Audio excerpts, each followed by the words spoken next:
situation. And now, before we get into any of it, any of the details, any of the legal concepts that are orbiting this case, I gotta start off by saying in no way am I here as, a big Chud the Builder supporter. I may be, I may not be. I don't know. I'm not here to defend his actions, whether moral or not. I'm not here to ideologically align with anyone. I'm not here to convince you that Chud the Builder is a great guy and what he's doing is fantastic. No, I simply want to take an objective look at what is going on here, especially on the issue of free speech, give my opinion, my legal analysis, my non-expert legal analysis. Of course, I'm not a lawyer, but I have covered many legal issues over the years, and I've done some research pertaining to this case. I'd simply like to have a conversation. We got some stuff to get into, so let's roll the tape. Alright folks, so for those of you guys who don't know, obviously we're going to have a little bit of background detail here. This is Chud the Builder. Chud the Builder is essentially a dude who was working in construction during the BLM riots back in the 2020 era. And during all the BLM stuff, he posted a, let's call it an offensive video,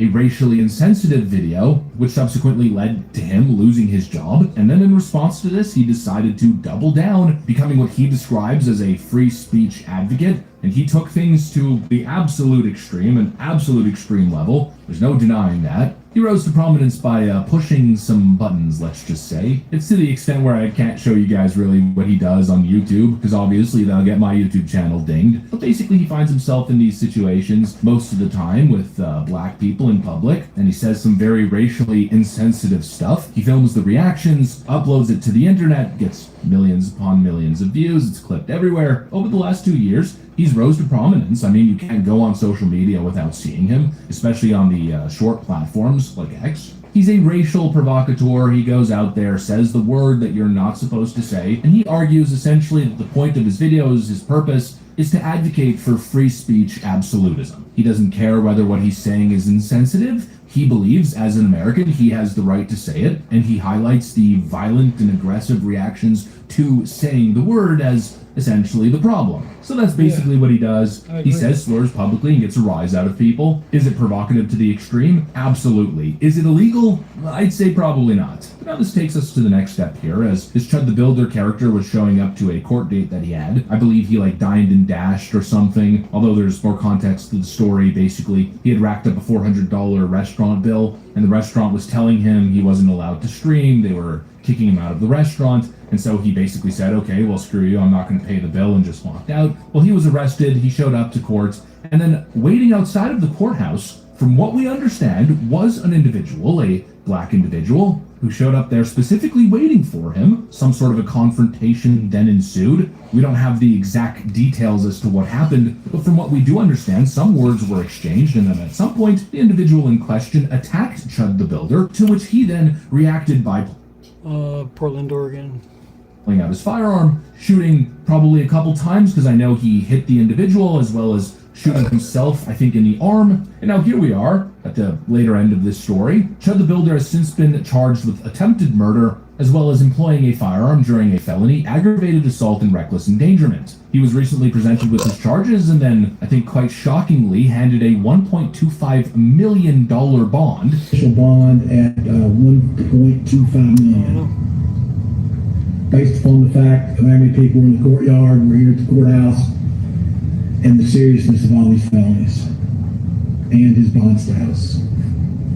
You solve problems before downtown. Yeah, shit's not looking good. Been to a holler? Nope. So, and now, of course, you can imagine this has caused quite the storm online, and I'd say understandably so. The first thing that people point out is the $1.25 million bond. I have to admit that does in fact seem quite excessive. Just thinking about the Carmelo Anthony Austin Metcalf situation, Carmelo in that case is accused of viciously stabbing Austin Metcalf to death, and he was given a $250,000 bond. He was released on house arrest, allowed to continue his studies. He attended his graduation, but now in this case we've got Chud the Builder, who from what we understand was attacked by someone. He responded Hey, don't tell everybody where you live now. They might come looking for you.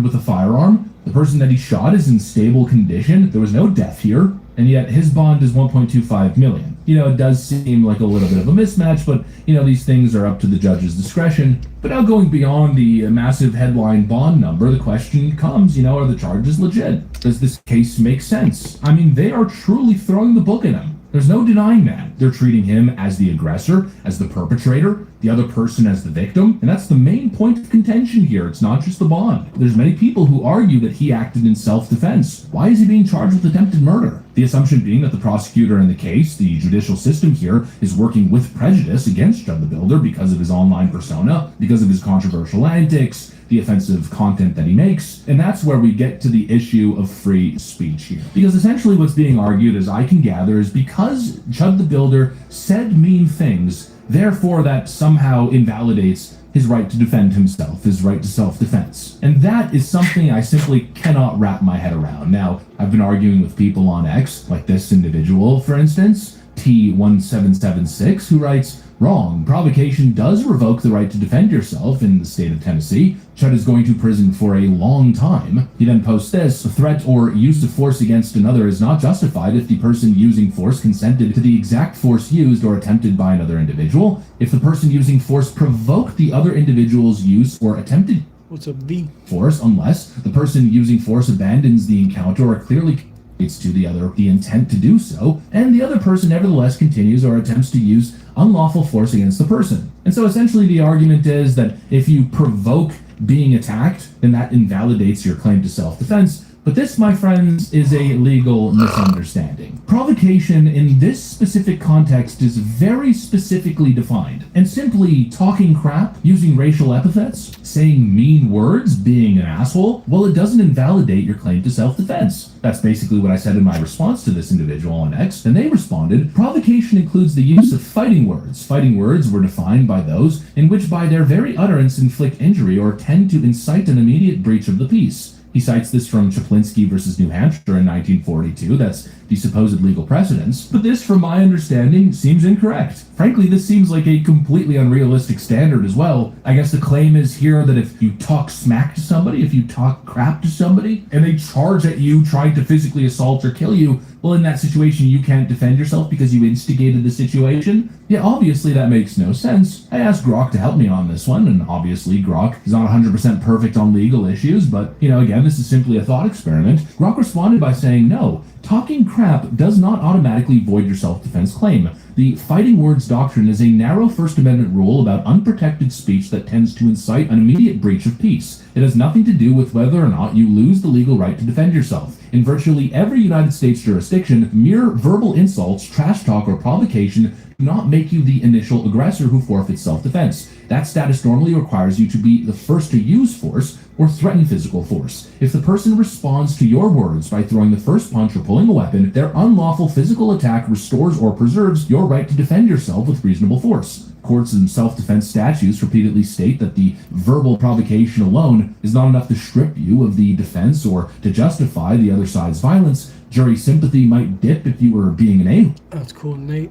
But the law itself does not declare your claim null and void just because you ran your mouth. And that to me was my initial reaction. That seems also logical. Seems to make a whole lot more sense than, oh, well, he said fighting words, therefore. And now this brings us to the next situation. You've got all these people who are basically saying, Judd the Builder, he's guilty, he deserves it, he provoked the situation. But we actually have no idea what even happened. Not even a clue. We don't know if Judd the Builder said anything to provoke any type of reaction, or whether it rises to the level of, quote, fighting words. And so to see so many people just jumping to that legal conclusion, it seems a little bit preemptive, so to speak. And again, this is not about being a staunch defender of Judd the Builder. What's up, Zaza?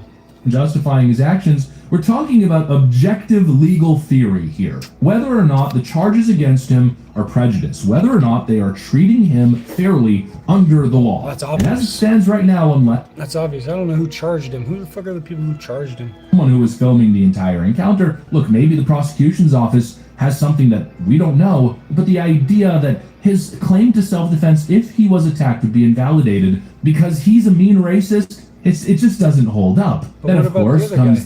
the issue of premeditation. Yeah, it doesn't hold up. And again, I'm going to be as fair as possible here. I'm not going to, just show one side and ignore other facts or other factors. I'm going to show you guys all the context here. Those who are arguing against Judd the Builder are pointing to a post that he made in the past. He wrote this on May 7th. Series finale is dead racial expletive on the pavement and you racial expletives riding when I walk free. Stay tuned. The argument that's being made here is that this shows premeditation, that he basically intended to force this situation from happening. And look, I think obviously that's going to be presented in court. It's going to be a factor in the jury deliberation. But this notion that I'm seeing from people that this basically seals the deal. Yeah, I'm for the death penalty too. And proves premeditation, I think that's a little bit of a stretch as well. Maybe if you just read that tweet and then see what he did and omit all other context, but when you take a more bird's That's cool, Nate.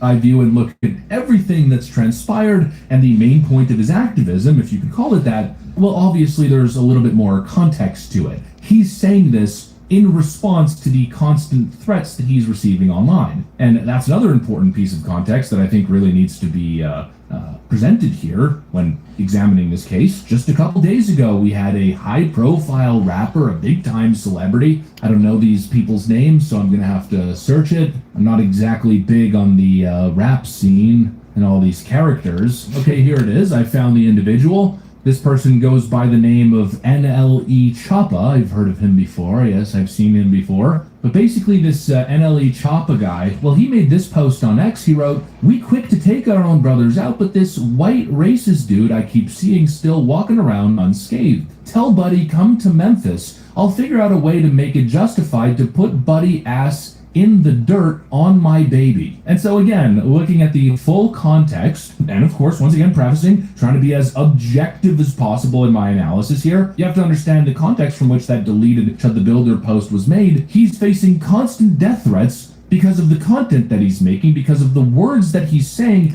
People are saying, we are going to viciously assault you and attack you. Just do it. Let's do it.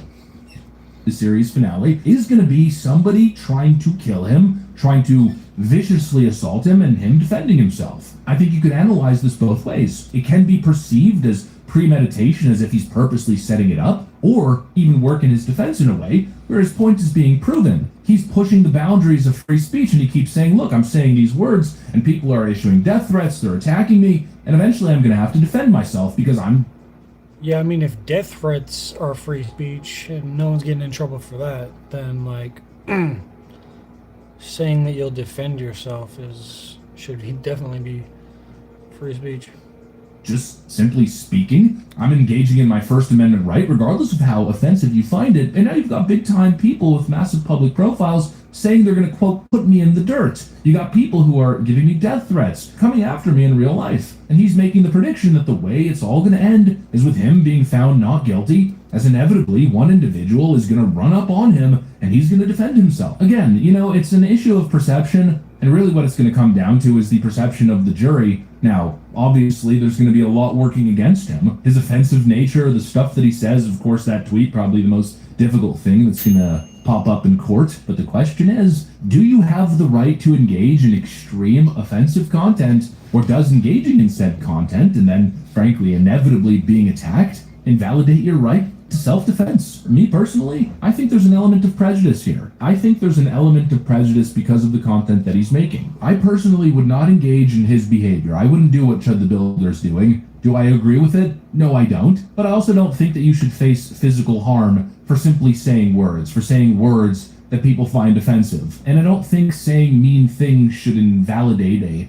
claim to self-defense. Now, I'm saying that kind of overarching with the very limited understanding of what we have in terms of the situation. We'll have to see the video evidence if that's ever presented. We'll have to see exactly what it is that was said. Did he engage in legally defined fighting words? Was he egging it on, saying, hit me, come hit me, bring it on, basically baiting the guy to hit him and then pulling out a gun and shooting him? If that's the case, then obviously his claim is invalid. But if what happened on the video is that he was simply talking crap and then he was chased after and attacked viciously and then he defended himself, well then obviously that's self-defense, case closed, and his online persona or the offensive nature of his content shouldn't even be a factor, frankly. Appreciate you. And that particular tweet, again, well, I think it's damning evidence that will obviously be used in court. Is it proof that he premeditated this entire situation? Well, maybe, but also maybe not, right? So I think there's a little bit of a plausible explanation on both sides, I don't think that's the legal smackdown that many people are suggesting it is. Anyways, that's my opinion on this topic, a longer video than my normal. And again, I know, controversial topic, so many people are going to be offended by the things that I said, but I'm just trying to be a... Oh, really?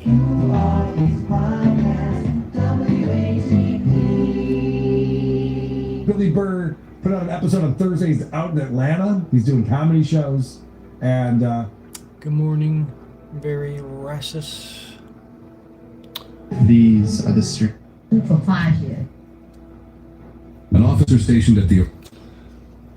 I found a video, it might be interesting. A video. I don't know if I want to watch this one yet. 86 here, Louis. Is that the yes? Got yes one. What? What do you want?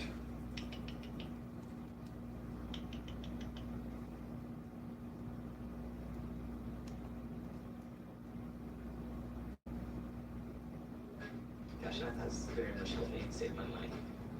So when I need it, it's just there. At Tri-Cities Airport, we see every category.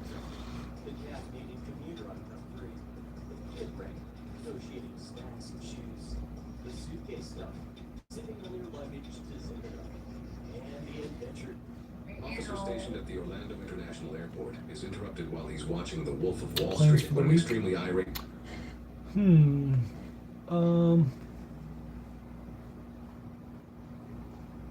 I have to look. I usually take it day by day, so I'm planning it out still. Hey, watch your mouth. No? I didn't do any, I didn't swear. Really? Let me ask you, please do not use profanity.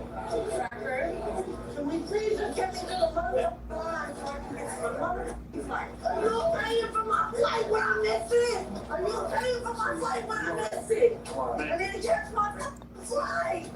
Her name's LaCroix. Ow. What's up, Misa? I don't get time to play with you. I just want you holding my grandma. I ain't playing with you. I ain't do nothing to you. I just want you holding my grandma. You, my grandma, about to die. I'm in line, but today I just want you holding my grandma. My name's Officer Ronnie. No, I swear to God. Listen to me. Officer Ryan, Ronnie. Nikki, I'm not gonna be the last one you remember. Nikki. Let me out of the line. I just need to Ryan is a hold to my pussy. grandma. True, I'm true. not fucking terrorist. Check my shit. You look like I got a fall. I just want to get home to my grandma. What the fuck? Get me home. I just want to get home to my grandma. I'm not trying to fall the I'm not trying to clean flip-flops. I just want to see my grandma. She's definitely transporting drugs. It's just almost guaranteed. I'm dying. I'm wasting. Nikki. Favorite hiding spot? She'll climb the bathroom door, and there's a spot for her to chill out up there. I haven't done anything wrong. Do you want to go? Deodorant. Deodorant. I'll toothbrush. Please. What have I done wrong? My grandma dies on your watch, mother. My grandma dies on your watch, mother. Yo, I just want to see my grandma. One last time. Thank you for the like. Nikki. Yeah, please, please. My grandma is the only thing I mean. No, she can't. Please help me. What No. time is it? Only please. Are you going to church? You get the water now. My grandma is a juggler. Where are you headed? Is it She said my grandma is a juggler. Oh, fuck is she talking about? on that flight? Thank you, Steven. Here. Take a breath for a Chinese cook. Working with you. What Now, the hell? Officer Ronnie, I'm going to help you. We are. Yeah, it's pretty high up. Well, you need your flight stuff. Where's your flight? Take your Good time. morning, Eduardo. How do you feel? I don't feel good. I just really don't. My grandma. No, don't play with me. We're going to Boston. Don't play with me. My flight. Don't play with me. Don't play with me. Don't play with me. Don't play with me. I tweeted it out. It was in my pipe. Don't play with me. I don't even want to watch these videos. Bitch is retarded. I mean, that's the point of the video, but I don't even want to see it. Good, what up, yo, edits? Mom's up there on the border. Nice. Sounds cold in Michigan. I've never been there. And expanding job training. Christina Stevenson for Labor Commissioner, paid for by CS4OR. Here's The Snaz. end of a perfect day Thank starts you. with Naomi Peel effortlessly smooth. These are the streets of Barcelona. Barcelona. Dragway. When you look up, these are the flags you see. These are the signs you see.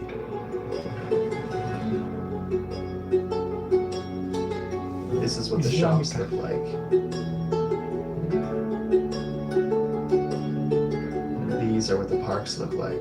These are migrants waiting to get their papers after Spain's prime minister legalized 500,000 illegal migrants. They will reveal the truth to me in this video. 90% of Arab countries, young people came to Europe. A migrant from Morocco stabbed an innocent woman 30 times while yelling Allahu Akbar in a quiet suburb in Barcelona. I will also be going to that suburb to ask the residents if enough is enough. The Western world is officially at stake. This is the downfall of Spain. Welcome back to the Nate Friedman Show. I'm from America and I'm a journalist, and I'm asking people what they think of Sanchez legalizing 500,000 migrants. What are your thoughts on that? Good. Yeah, why is it good? Why many people without paper here, without work. Because he speak, give you papers. Yeah. Would you like to see millions of people become legalized here? Like how many people would you say? More than 1 million people. More, you should do another 1 million people? See the disclosure episode. Yeah. Okay. And do you think that they will be voting? I don't know if I saw the Vice one. Okay. Do you think that they will be voting for Sanchez once they become citizens? 100%. Yeah. 100%, sure. And that's why you have long live Sanchez. Yeah, right? that's right. Yeah. We play back. Amazing. Yeah. Amazing. Good. Yeah. I'm in the fence on the roof. Sanchez Hundreds good for of the never Islamic community? Oh, I'll watch it later. And why is he good for the Islamic community here? Muslim people like it. Why? Why do they like it? He stand with Iran. He stand with Iran, with Palestine. Yeah. That's why people like it. Of course. Hey, we're making a YouTube video. Can I talk to you?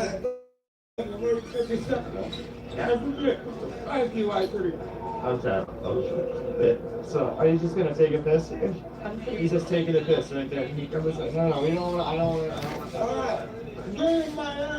What the fuck? That dude is tweaking. Yeah. That's why people like it. Of course. Hey, we're making a YouTube video. Can I talk to you?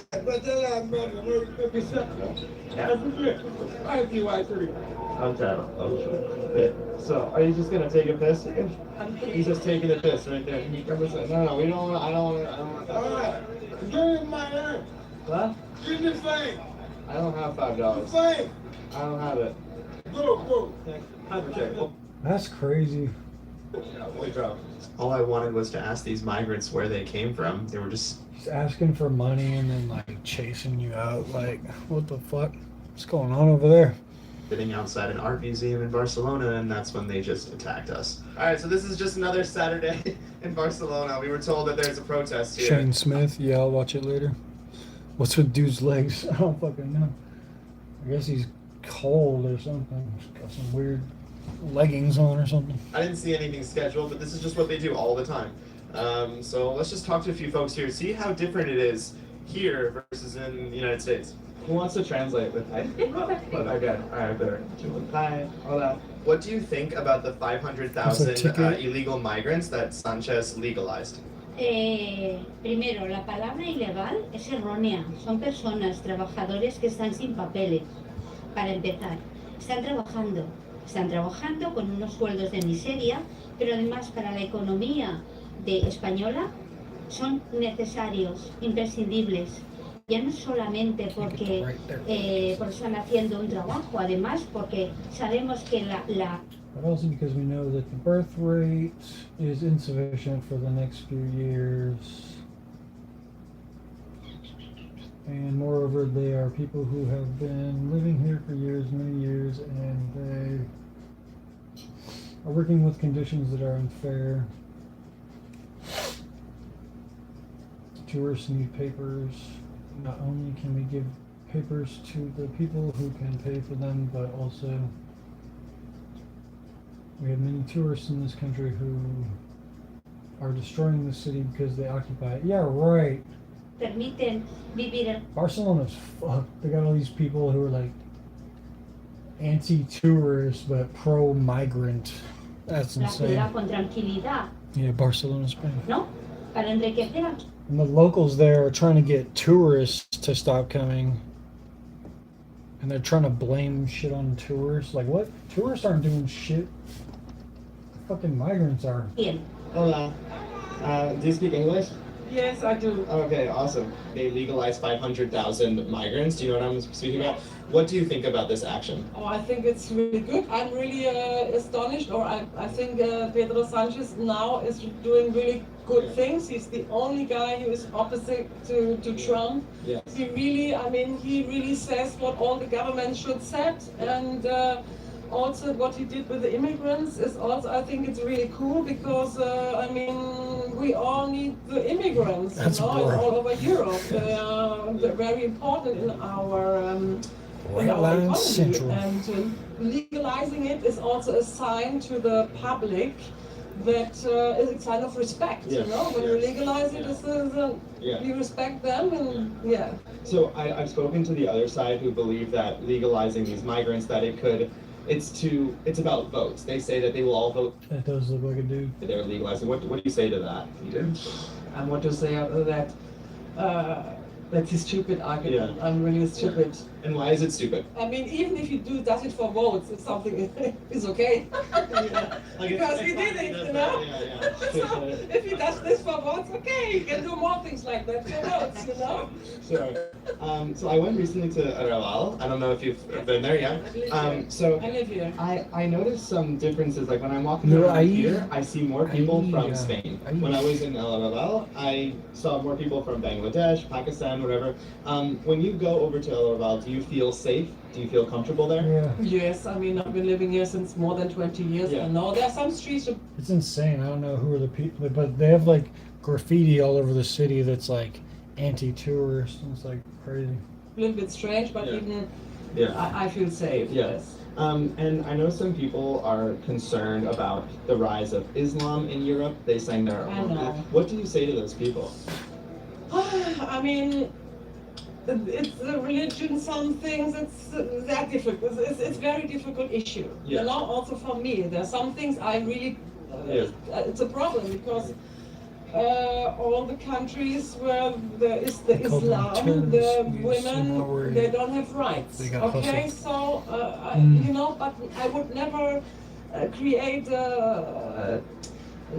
Something against the people, because all the individuals, they are nice and respectful. It's more the political system which creates this yes. Yeah.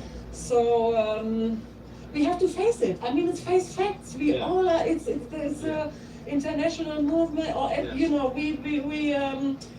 the clothes are made in Bangladesh, and of course they come here. Yeah. You know, it's like it's two sides of the coin. If you exploit other people in other parts of the world, you can expect that. I mean, of course they want to come. They see us happy, and so we have to. It's a problem, but we have to save. We have to find a solution and not anti. Of course, I understand. I was recently in London and I asked a woman a question I'm going to ask you, which is that would you be okay if Barcelona became 90% Muslim, let's say? Would that be okay with you? What's the question for? The question is because I'll explain. It's a stupid question. Dumb. She's crazy. I'll ask you why. I'm telling you why I'm asking it. I'm asking it because when I speak to Muslim people, they tell me that Muslims should follow Sharia law. And Sharia law, you have to wear a burqa. It's kind of like not very convenient. So that's why I'm asking, because if But they it's become... one part of the Muslims. They are not all like this. I spoke to a lot who said that. I think that every Muslim follow the Sharia law. Wherever Muslim goes, we stick to the Sharia laws. You're from London and Berlin. Maybe there is really a problem because there are these clans.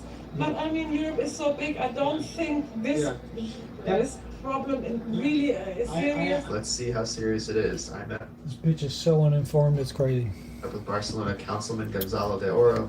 He's a member of Vox, which is their right-wing party, and we went on a walk. Come to Africa. Nice to meet you. Yeah. Africa. For us, the main problem is that it's not going to be 500,000, because when you have the papers, you have the opportunity to bring here your family.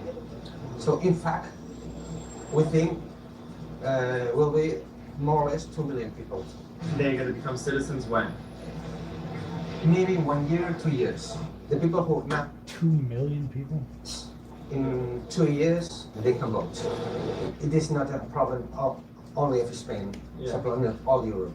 This is not normal that one person who doesn't speak Spanish can vote like in Spanish. So you have people voting that can't even speak Spanish? Yes. That's really crazy. Theoretically, they have to do an accent. Well, Spain looks like Spain's fucked. Constitution, everybody passed this exam. Okay, so for the people that come in that don't speak Spanish and they're voting, do they vote for Sanchez and his Everybody. They all do. Everybody. Yeah. 50 years ago, Spain and Italy were the only two countries in West Europe that the 90% of the population was white and Catholic. Now, you have here, for instance, in the Raval, the 80% of population is from abroad. And there is a lot of crime in this area? Absolutely. So we'll go with police. Yeah. And especially at night. Okay. Are there a lot of mosques in Raval or no? Yes, this is, you can see now, absolutely everybody is from abroad. Absolutely everybody. Yeah. You will see little by little, no business is Spanish, no one. Or kebab, mushroom food, halal food. We can see what happened in the UK, what happened in France, what happened in Belgium, and we don't do anything. So we do. So this is Spain right now, guys. This is Barcelona. You can see people are covering their faces. We just spoke to some people here from Africa. Back in Portland. And this is what it looks like. This is the line to get in to get help with the paper. That's what's up. Where are you from? Algeria. There's a loudspeaker in there. Can I ask you, like, what brings you to Spain? Spain. Yeah. Checking those bangs. C'est grande en Barcelona, c'est grande centre, c'est mucho gente de bueno, mucho gente. Sí, bien, por moi, Don't tell Los Angeles they don't get to do that. c'est meilleur c'est pas trop French. You hiring? Marseille, tu sais. Where are you from? Yeah.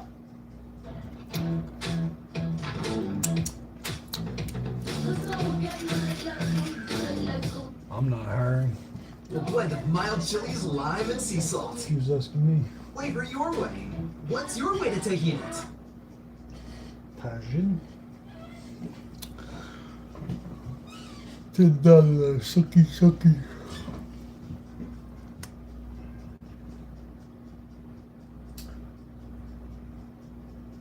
Skechers slipping. Yeah, I mean, why is migration such a big issue, like, in all these countries? Every country. Are you from Morocco? Morocco? Yeah. Okay. Pakistan, Moroccan. Yeah. So we're trying to get our papers. There are some organizations that give it to you by an appointment. You have to get an appointment online, you wait to go to an association and to enter and to describe and to Yeah, I might get a little AdSense. Who knows? so you are in like a miserable situation. So this association Some called merch. maybe it is a Moroccan association that gives this paper. The culture in our countries, your neighbor goes to Spain. That one goes to Germany. That one goes to United States. That one. So it's a Everyone's going to it's, Europe. it's a cultural. Yeah. I think that Spain should help these immigrants because Yeah. most of them are not, unconscious or doesn't have like that background. They all like have engineering. Like, they have, These are all engineers. yeah, especially Engineers. something they could help this country. We came to change, to like Bruh. achieve our dreams. Like at the end for money. At the end, It's a money. At the end, it's for money. Okay, It's so for money. you're saying because at the beginning you say it's for culture, but in the end it's for money. Yeah, but at the end it's money. To be honest with you. Yeah. To be honest with you. Be honest. What percentage of crime is committed by migrants? 85%. So here's the thing. What 80% the of the fuck? crime is committed by migrants. What percent of Spain is migrants? Is that a real 15. analysis? 15. I don't know. I'm asking. He's the expert. But let's just say it's true. Okay. And the reason why I'm here because I saw the reports happening. But before you interrupt me, I want to Do you know why immigrants make crimes? Do you know why? Because they don't have their rights. Right. So this guy yells Allahu Akbar, stabs If I him have 30 times. Let me finish what I'm saying. If I'm having my rights and my papers, I will go to work. Okay. I'm going to a restaurant, to a hotel, to a company. Man, Hey, just I anyway. wanna work. I wanna give a value. I wanna make sure that I'm able to work. And they say no, you don't have papers. Just say it's Don't have true. home. So in the morning, I'm hungry. I Probably don't have true. money. So when I found the phone, close to the beach, Two someone channels like now. having some light, I Wow. will buy it to buy some food. The phone doesn't make me like richer or doesn't give me. But the crimes, don't tell me they are killing people. They are like 90% racism here. Racism From Spain. Yeah. Okay. They're racist as they let you into their country. So How can they be racist? This if they let guy's you into- look crazy. at me. I have some trouble, big trouble. Look at my hat, my face, my hair. So I look at it. When I got to the metro, people like. But do you know why they do that? Can I? I'm a good person Can inside. can you let me talk? This guy's crazy, so. The reason they're He's a doing type of that, the pirate reason with they a are getting canoe. worried, is because when this innocent woman is stabbed 30 times, the guy is yelling, Allah is great. He's yelling, Allahu Akbar, right? So people see that and they get worried. Homeless for many years. Okay? It's not, do you understand that? So now we are involving in like what do we call like Islamophobia? Islamophobia, okay. So my favorite term. But it's not. But it doesn't mean that God is great. Just is It literally there's a means bit Allah is great. But before we talk about Islamophobia, you mentioned that if you get the papers, that the reason that they're committing crimes, migrants, is because they don't have papers. Do you think this guy is stabbing this woman So many people are uneducated on Islam. It's crazy. because he doesn't have papers? Let me tell you something. I need one answer from the government from Spain. Why an immigrant came to Spain and he should like spend 2 years, like empadronamiento, 2 años, right, to get his paper? Why? Why shouldn't it be like just 3 months? Why? He's saying why he can't become a citizen in 3 months? As a lawyer, How could the person live without a paper So and you having wanna be- his food, lunch, But you want to be a breakfast, citizen in 3 months? shelter, alquiler? going Why? It should be less. Yeah. All immigrants are good people. Okay. All immigrants are good people? Are good people. The You ones know that are why? stabbing people You are know good? why? Because most immigrants here, Algerian, Tunisian, Habibi. Pakistani, Bangladesh. Okay. That's the first one. And South America, their rights are better than our rights. Why? they got the nationality faster. Because they speak Spanish, they are like Christians. Yeah, let me tell you, Spain is one of the greatest countries in the world, to be honest with you. It's the only one to stand against America, the United States. Pedro Sanchez. They said to Donald Trump, hey, we don't want your brains here. Pedro Sanchez and his governments are stronger. And it's the first country that make sure that everyone should get their rights. You can go to France, you can spend your whole life in Italy, Germany, Belgium, Netherlands. You would never get your papers. All the immigrants came from France now, Netherlands, Germany, to. I said that it's the best. When they become citizens, will they vote for Sanchez? They will vote for Sanchez. Yeah. That's crazy, man. To me, this is I will vote for Sanchez for the whole of my life. Yeah. Even sometimes, for example, in Sounds cool. Emirates, if you go in without papers, you are not have to 2 years for just pagamiento and so and so, but you are sent to prison for 5 years. Sorry, for 4 years, and afterwards they launch you, and then you cannot come back. Okay, that's the best. 90% of Arab countries, young people came to Europe. How much? 90%. 90%. In Morocco, Algeria, Tunisia. You go to Dubai, no. Emirates, no. Qatar, no. Where? Spain, Italy, France, Belgium. So are you Muslim? I'm a Muslim. Okay. Do you want to see Europe become a Muslim continent? I'm not coming here to spread Islam, okay? But if you convince me to be a Christian, I will accept it. Okay. If you convince me to be a Jewish, I will accept it. Okay. Give me evidence. Give me, I don't know things about Christianity, Judaism. How many people here you think are Muslim in this line? If there is 40 people here, you will find 49 or 48, 3 or 4 of them not Muslim. So most are Muslim. Most of them. Okay. I can go to the hospital and do a surgery to my arm is broken without paying nothing. If you go to Morocco, you will get 7,000. So in Spain, let me ask you, in Spain, if you injure your arm now, you're not a citizen. Do you have to pay to get help? No. You can go to the Ayuntamiento and Padrón. They will give you tarjeta sanitaria. You can go to your doctor, do analysis and surgery for you, take care of you. They are not hungry. They're not hungry. These people. We feel there are differences, right? Oh, what's this? There are some differences. This is healthcare. Okay, this is healthcare. Okay. So you say that you're here for culture. I think it's got a lot to do with this, because if I'm in Africa and I hear that there is a country waiting for me that will pay all my medical bills, pay my food, I will come too, right? Where are you from, man? I'm from New York. I'm from the United States. Yeah. You are from New York. If you have if you are in danger in Morocco, the police will came, the officers, everything he's from New York, United States, they will take care of you. They will give you the priority. But if you're from the people, so if I come to Morocco illegally, I will get taken care of in Morocco? You couldn't go illegally there. I can't. You can't. But you can come illegally here. We came illegally here. Okay. All right. A very interesting thing. So he said hospital is free. No, it's not free. We pay his hospital. Okay, it's not free. Nothing is free. No Christian man or no Jewish man can convince a Muslim to convert. Okay.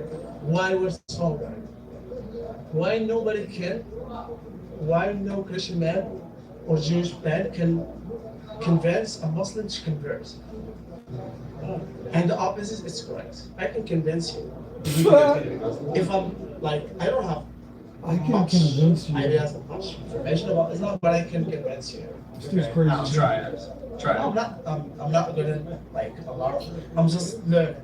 32 keep learning Islam. So Spain has a line of Islamic migrants every day that are getting free healthcare. The organization facilitating it is Moroccan, and they get their money from the Spanish government. So Spain is paying for their own invasion. To learn more about this, I sat down with Ada Yuk, who has just been banned from the UK for speaking at Tommy's rally in September 2025. Women and children are no longer safe in Europe. In 2024, 46% of the rapes committed in Spain were caused by migrants, even though they make up only 80% of the population. I want to start with the fact that you were just banned from the UK. Can you tell me what your reaction was to that? What happened? So, to put it in context, I spoke at the last UTK rally last September in London, and my speech went super viral. So I thought I was gonna get banned afterwards, but I didn't. I went back to London a couple of times. And then this week, actually last week, I texted with Tommy Robinson. I was like, hey, I think at the end we are gonna come, Joey and I, to the UTK rally. It would be great to speak, etc. And 2 days after, I got banned. And what was their reason for banning you? So apparently I'm not conducive to the public good. Me. And literally they have like pedophiles, rapists, murderers walking free in their country, but I am a threat to their safety. Can you believe that? No, honestly no. Is this a common belief in Spain that they support Sanchez because he supports Iran? Yes, but I would say they support Sanchez because he hates Israel. I think the hatred towards Israel and Jewish people is bigger than his love for Iran, for example. Here in Spain, a lot of people, as you probably saw, there are so many anti-Semites, and there's this deep hate towards Israel. So because of that, and that's very true, he won a lot of popularity within the left just for standing on the way of Israel and the United States. So you're surrounded by people in this country who hate Israel. Why don't you hate Israel? Because it doesn't make any sense for me. Why should I hate Israel? That's my question. When I'm on the street and I see a migrant from North Africa, I cross the road because I'm afraid they are gonna stab me or rob me, okay? When I'm on the street and I see someone wearing a kippah, I'm not scared. So for those who don't understand, including me, honestly, Spain elections. So I saw, I was just checking the prediction markets on Kalshi. It's 26% chance that Sanchez will not leave office this year. So what does that mean? Do you have to form a coalition? How do the Spanish elections actually work? Exactly. So we have different political parties. And of course, you need a majority in order to form a government, but you can do a coalition with other small parties in order to have a majority. The problem is there are very few parties that are right-wing and a lot of parties that are left-wing. So what happens is that all the left parties, even the very tiny ones, unite, so they beat us and they stay in power.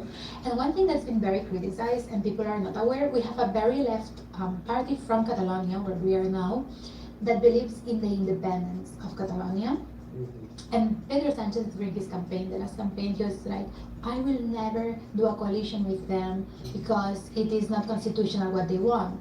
What happened is that he needed their little votes that they had in order to form a government, and he formed a government with this left-wing party from Catalonia that wants the independence of Catalonia, even though he was against that in the beginning. Am I being selfish for bringing kids into this mess that we have right now in Europe? How are they gonna have to go to mosques when they go to schools? How is it gonna be the future if we go through the same line that we are going? So I do think that people also think about these consequences as well, even though we need kids so we can fight them. Well, let's see if there is a little bit of hope. I went to the suburb where that Moroccan man stabbed an innocent woman 30 times while yelling Allahu Akbar to interview the people there, and you might be surprised to hear what they say. I saw that there was a horrific stabbing here by a man from Morocco who was saying Allahu Akbar, and he stabbed a woman 30 times. Is it a concern for you if immigration continues that will happen more? No creo que sea un tema de Alá. Creo que fue un brote psicótico case. The eyes are very, but I don't know it's Allah or not Allah. It's not true. No sé, no lo han dicho seguro. Es decir, we don't heard. like to the police or anything. They haven't confirmed it was religious motivated. So, but Only one person. It's not in one place and in the street, and it's one street don't have a lot of people. No ha pasado en una calle con mucha gente como lo de las Ramblas, ¿no? But it didn't happen like in Ramblas with terrorist, Muslim terrorist attack was there. It didn't happen. It just was only one-off, she thinks. It's one-off, okay. I know that there were like 4 stabbings in the course of just one day, and this man, he did... The fucking old dude just photobombed him, and no one even noticed.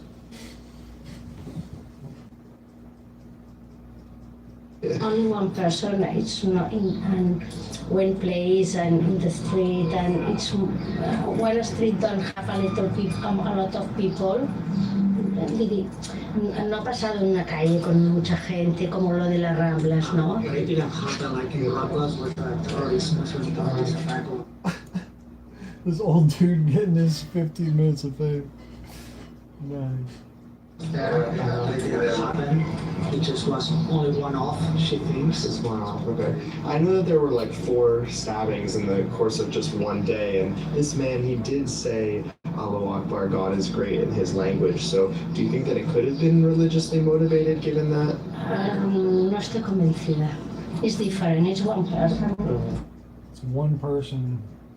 It's a psychotic break. Yeah, but it's not just one person. It's fucking... Anytime that happens, they say Allah Akbar. Woman 30 times. What do you think of Sanchez legalizing 500,000 migrants? No, a ver, yo pienso que estamos confundiendo las cosas. O sea, Pedro Sánchez que le está dando papeles a gente que está trabajando aquí desde hace mucho tiempo. Está legalizing a problem of these people. I think it's good. Second, I think it's not fair. First, it's not clear foreigner or Spaniard, but even if it was the migration, people who come in, it's not because they don't leave your country.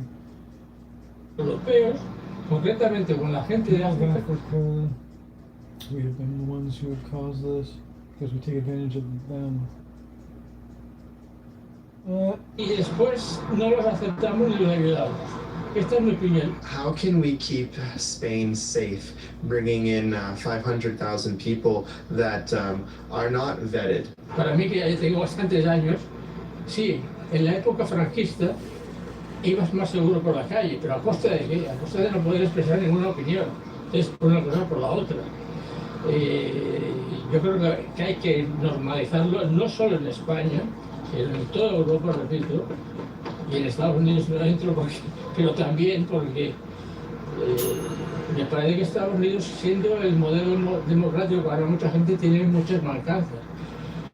Y yo tengo como hijos que han estudiado allí, se han doctorado allí, y están muy agradecidos de Estados Unidos, viendo la forma de la gente, sobre todo desde que está Trump, ¿no? I recently went to El Raval, and when I was there, it didn't look like Spain. Here, it looks like Spain. There's lots of people that are from Spain. There's children playing around. It's a very nice neighborhood. In El Raval, most people that I saw were from Bangladesh, Pakistan, countries like this.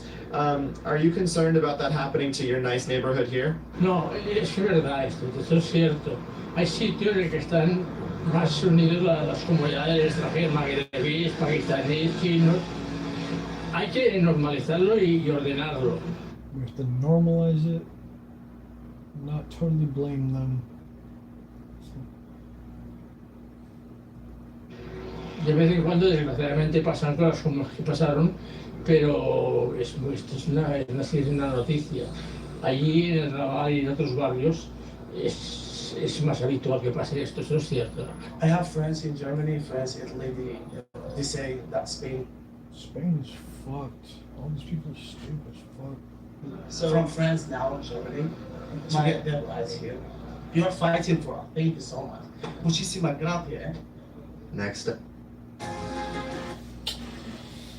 Bad news bears. Nady. Old Nathan. Big.bachelor.com. Get fast, powerful relief of your worst symptoms, like nasal congestion. Claritin clears. How would I describe myself? Coach Pure Platinum. Now you can get it here. The parts you need, right where you can get them. Parts.com. We created a cocktail that requires 7 unique ingredients. Next up, I spoke with Coral Rubio, who was the translator for our conversation with the migrants from Morocco, and she is also a lawyer. She's an advisor to Vox, and she specializes in criminal and international law. And check out what she reveals here. So in Spain, they are voting to create a Muslim party. Yeah, it is. Well, in Andalusia, which is the south of Spain, now they are voting next weekend. And one of the parties that goes for the run, they are a Muslim party. In Belgium, they have that too. A party that's just dedicated to instilling Sharia. When I was younger, you could see maybe one girl with a handkerchief on her head. Yeah. Now they are even covering their mouth with a mask, or they are having this niqab, and you only can see their eyes. Right. If you have a neighbor who comes from your same village in Morocco or in Pakistan, and they see you without the handkerchief, they say, okay, you're a slut. I'm going to tell your family. And so you cover your face. Even while you're here, you're worried about the family back there and they're gonna get killed if you don't wear it. Well, here we had a case that two 16-year-old girls from Terrassa, from a village very near Barcelona, they were killed because they didn't want to marry their cousins. Yeah, I mean, and they are here nowadays. They are forcing girls to marry people they don't know, or that maybe. Yeah. Can you say it again? The police Yeah. went to the residence of old people and told them not to go out when there was no light, to prevent them from being robbed in the street. So it's a kind, our people don't have freedom to go out. So you're simultaneously letting people in who are rapists, murderers, robbers, and then when you let them in, you tell your own citizens that they can't go out at night. Yeah. What you see behind me is the Great Replacement. Right there is a visualization of it. We're in the middle of Barcelona, and we're surrounded by hijabs. Spain may very well become the first Islamic country in Europe. You heard from our guy from Morocco that his friends are all leaving Germany, Italy, France, and going to Spain. And why? Because they'll be made citizens quickly. And when they're citizens, they will vote for Sanchez and use the left for their bidding. This concludes my episode in Spain. If you want to... Well, Spain's fucked. Not sure what else to say about that one.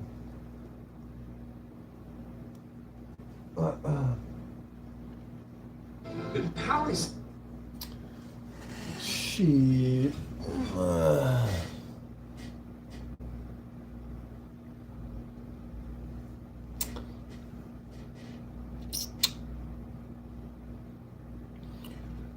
It's all wireless. You have the power with unlimited 5.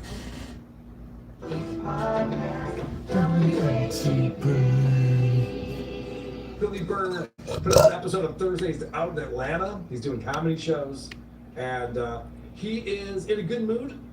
He's fired up. This episode is called Atlanta Scandals Presidential Merch. It's from the 15th of May. It has 5,800 views on it on YouTube. Pretty good numbers. And he's in a good mood. He comes out very Opie-esque. He's singing. I'm just checking in on you.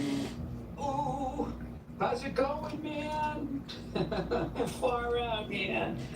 I am in Atlanta, Georgia. Georgia, oh, freckles. Telling your jokes downtown. What the fuck was that? Some people should not be podcasting by themselves for 20 years straight. It's very bad for them. Who's answering him when he asks these questions? dude, he is just talking into the void because it's not a live stream. There's no video component. He was talking about this the other day. I saw him with Bob Odenkirk. He had him on the show. He's like, yeah, I never upgraded my stuff. I don't do a podcast like everyone else does. I just talk into a recorder in my office. He's like bragging about it. It's like, well, that's why no one's listening to it. You're not doing anything. And it's getting brutal now. And speaking of brutal, he is very happy that anyone's coming to see him at the theater that he's performing at because of this economy. And whose fault is that? So I want to thank everybody that's come out, you know, and everybody that is going to come out to my shows because this is a brutal economy. It's just a fucking brutal economy. That's just all there is to it. And brutal. I'm hoping, I don't know, I'm just hoping somebody can turn this shit around. So anybody that is still coming out to my shows, I really appreciate it because I know entertainment's the first thing that gets cut out. So, you know, we're all connected, man. So, I don't know. I'm hoping in the future this younger generation will grow some CEOs with a heart, you know, maybe no more, you know, the Grinch generations. It's these CEOs, man. If only the CEOs were better people, the economy wouldn't suck. This is what Bill has decided. What do we do with the $1.2 million he got from the comedy show? Did I get some of that? I think he said his wife. He said some of that my way. I've heard Bill was complaining he couldn't afford a helicopter if he had his kids.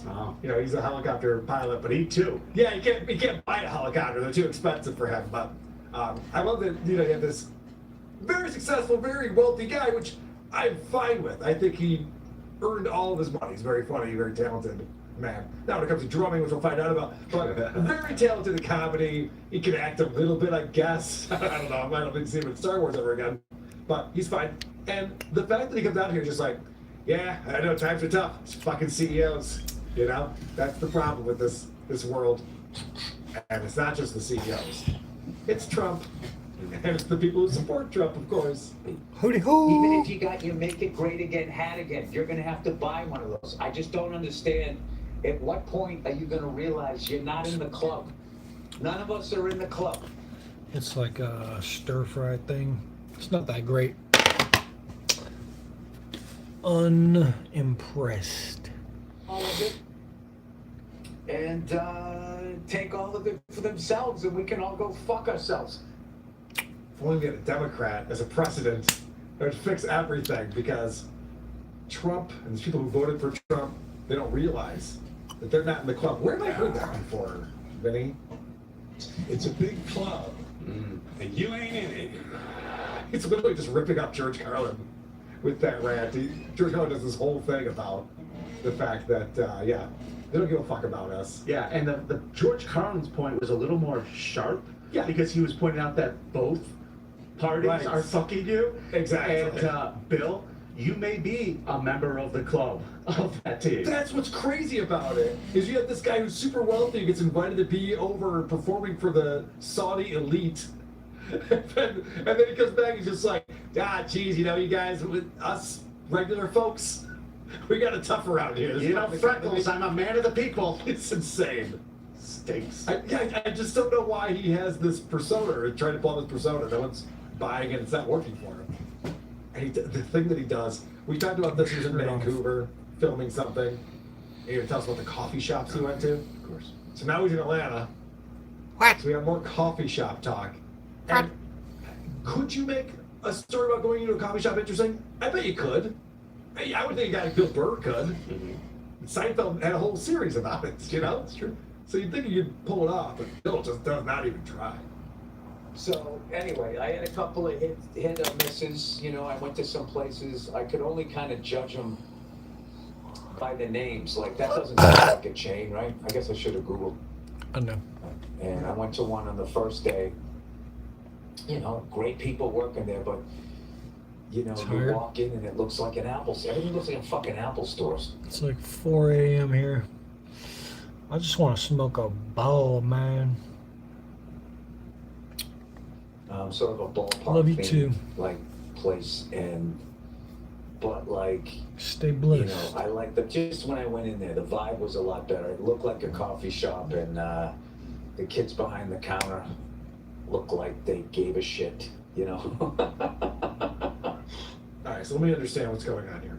First off, if you're successful as a coffee shop, you're able to open up multiple locations because people love the coffee and you can sell it in different areas, then you suck. No dabs right now. Location, or else fellas want to go there. Also, the important thing about a coffee shop is the aesthetic and the employees, not the coffee. Okay, that's interesting. So it's about the decor, it's about how many locations there are of that coffee shop. Well, you know, just shit in a cup and hand it to Bill nicely, and he'll be happy. Nice. Yes, as long as in you're only one location. As long as you're a black hipster, then you'll be fine. I don't understand what anybody gets from this conversation. You know, journal about it, Bill. I know you're into journaling. Write it down in your fucking book. We don't care. I think it'd be interesting to set the odds on how many years before he's back in clubs. Because I feel like there's some kind of decline happening here. And I'm wondering how long before theaters are just not filling the way they He's used a to. great stand-up. I mean, didn't he sell out Fenway not too long ago? I don't remember. I think he sold out 4 or 5 years ago. Not that long ago, but I mean, he's a Boston guy, so you know Fenway is probably different on his home turf than other places. But God, he's a very good stand-up. I just don't understand the point of this. Why do I understand the point of this podcast? Is to talk to his wife. This podcast is not for us. It's for Nia specifically, as we've talked about many times, and he proves this here again. I don't know. I found this good, this great restaurant. I already forget the name of it. A soul food place. Obviously, the influence of Nia. I went in. I did miss the breakfast. So no grits then. Okay. We get it. Black culture is superior, Bill. Jesus Christ. I go eat black food with black people, you know. Okay, we get it. I'm sure Nia's very proud of you. That's my Bill. He talks about when he went to one of the coffee shops, there was an influencer there. I don't know if you guys know this, but influencers? Bill. He calls them out. And then my favorite one was this woman just she was like an Excuse influencer, me. and she was just going like, I love this cat. Yeah, I'm gonna throw the rest of this food away. Okay, and then when she gets inside, she goes, Not it's good. so spacious. It's just like, how can it be cozy and spacious? Fucking idiot, huh? That's like that story? That's pretty good. I'm waiting for an anecdote, like something that's interesting that you can talk about. Because it's just all like, I went to a place, I'm not going to tell you what the name of it is, there was an influencer, she said something dumb, can't tell you who that was. Didn't he do the same thing with like some band he listened to, or some band he didn't say the name of the band or where they were? Why don't you just plug anybody, Bill? If you liked it, if it was a good place and it's one shop, you don't think you can help that place out? Dude, check this out. He almost tells a story. He was so close, and then he catches himself and immediately stops. It's like a funny little social moment. Fashion I'm in the cafe. What? And they have, it's like a baseball themed. I don't know if I can tell this story. I don't want to get the person in trouble. Yeah, fuck that. This fucking world is now. Someone will just get this kid, it was innocent, but they'll get this kid fucking fired. Booking.com has all kinds of stays because some want a house in the desert. Others do not. Find exactly what you're booking for. Booking.com, booking.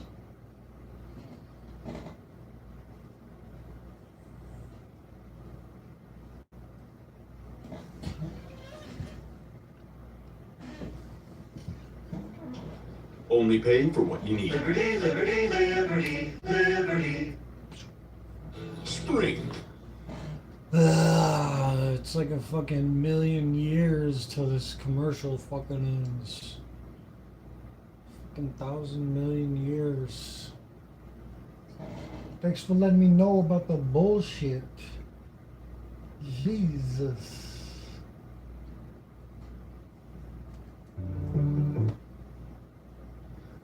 So that's why he doesn't say anything.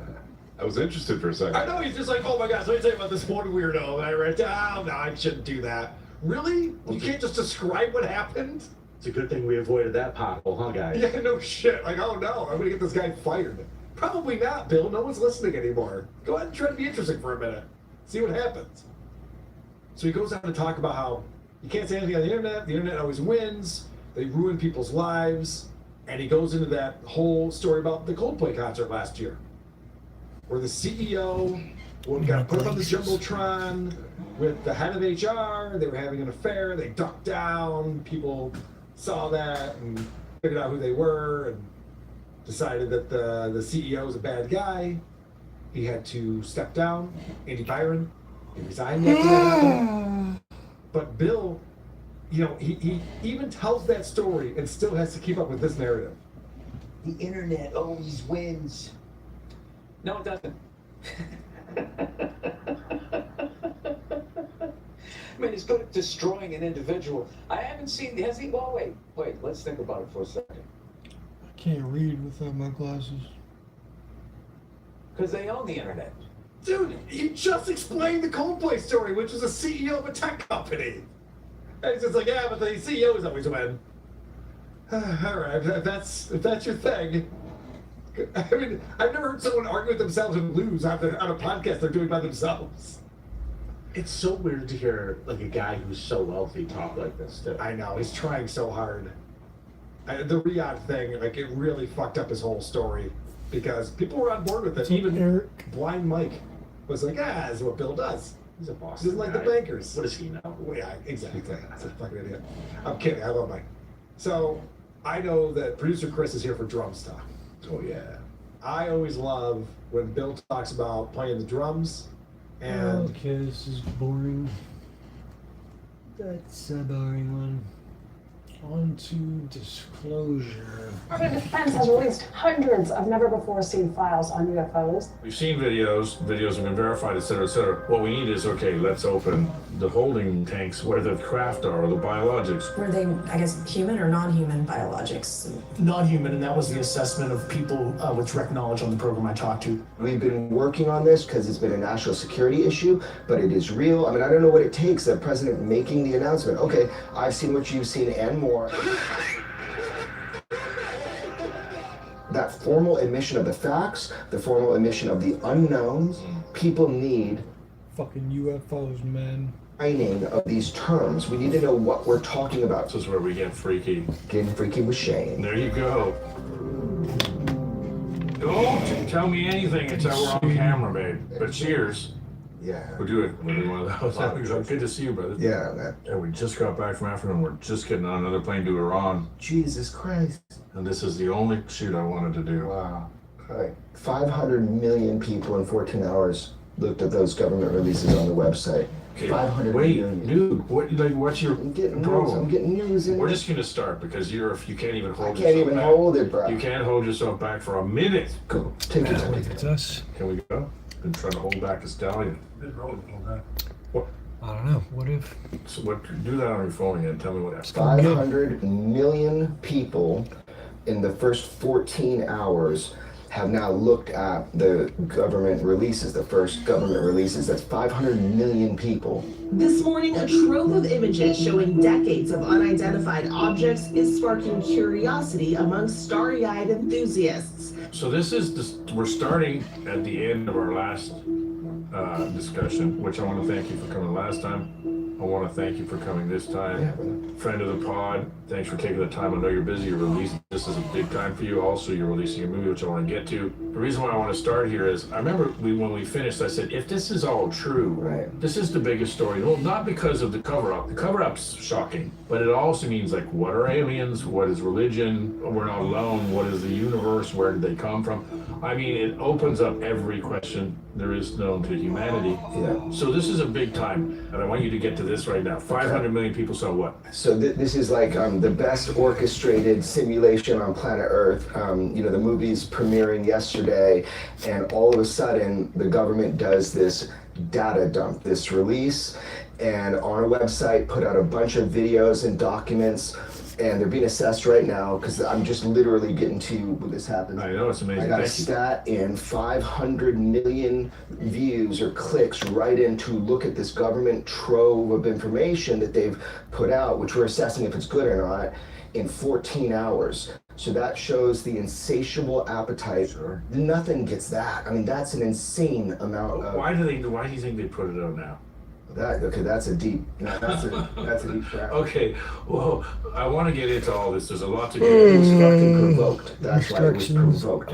Nothing has been given to us. The American public, the hearings we've had, the whistleblowers, the witnesses, the video releases that George and I have obtained and put out, all of this together cumulatively have provoked a response. You know, and I'm hoping it's less of a cover-up and more of an actual transparency. Sure. But this is the first time in our history that our government, it's been mandated, start opening the book. So I'm optimistic, but I'm super skeptical. You've been doing this a long time, and you've seen the cover-up in real... I already see some fuckery. Really? Yes. This episode is sponsored by AG1. AG1 has become part of the few things I don't give a fuck about AG1. Fuck out of here. Be transparent on the subject. With these new documents and videos, people can decide for themselves what the hell is going on. Have fun. What does that even mean? So what I'm seeing is, and again, this is early on, everything needs to be assessed. They're dumping a bunch of videos and files, some of which have already been public, which we saw with the Epstein stuff as well. Yeah, there seems to be a similarity there. It's like, who's organizing this, right? Yeah. Now here's the problem. So he's saying, let everybody decide what they see. Well, what is going to be in these releases? I'm already seeing that the way they organize them, the way they put them out, there is some deception in what they're doing. So were they given the real files? Look, we're talking about videos of what, you know, craft in the sky.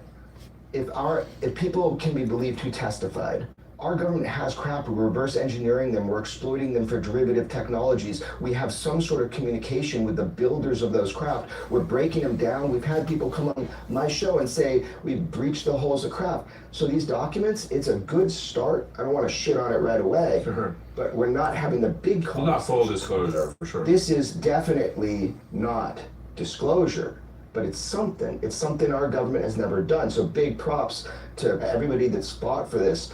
But I'm worried that it's just like a distraction from the bigger truth about UAP, which they have knowledge of. And they've acknowledged that they have knowledge of. Yes, people have come forward under oath and they broke from the fold. They've, under whistleblower protections, have said, we are reverse engineering craft. Some of these craft have biologics. They have pilots associated with the craft. Biologics came with some of these recoveries. Were they, I guess, human or non-human biologics? Non-human, and that was the assessment of people with direct knowledge on the program I talked to. Explain what biologics means. Yeah, it just means beings, man. It's like pilots. I mean, there's a big argument if they're organic, inorganic, are they AI-based, or are they just physical beings? This has been reported for hundreds, if not thousands of years by human beings that there are pilots involved in these crafts. But now we're talking about the A word, you know, aliens, and everybody gets freaked out. Fucking because you don't know what that aliens. means. All I know for sure is we have craft in government facilities and they are reverse engineering them. And in fact, Representative Burleson came out and said, and he's been very informed, that he has been given the ability to see some of these sites, to go look at what our government has. If they let him in, they let him in one base. There was a holding facility for an NHI, non-human intelligence craft, but it never got transferred. So he saw a huge, basically empty storage facility where they were gonna bring one. If they let him in to see these, he'll be honest to the American public. So what I'm trying to say is this, really good. We got our first government release right in time for the movie Sleeping Dog, crazy timing. Which is the movie you just premiered yesterday, it's coming out, so everybody should check it out. I've been holding a secret for about 11 years, and it's going to be extremely public. It would represent one of the largest weeks in American history. You're going to see in that 8 glimpses of the 46 videos specifically requested by Congress from our government to release to the public. They were not in this first release. Some of the representatives are saying they're coming out, we're making sure they're going to be declassified. But you're going to see in the movie better evidence than you saw from this government release. Just the flashes of it saying, hey, as journalists, we're putting this... To be clear, in your documentary, you're going to have better evidence. I watched it, great movie. You have whistleblowers in there. Yeah.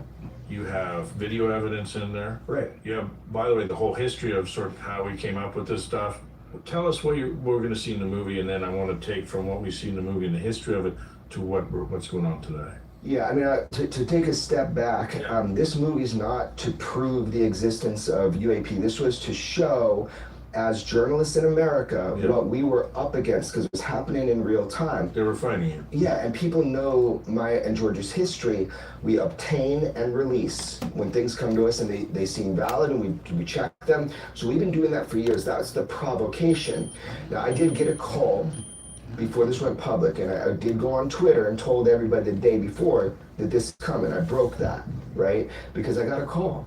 I got a call from both sides. They were having the meeting about it, from the congressional side and the other side. And they're saying, The other side being the intelligence community. yeah, and they're Department of War.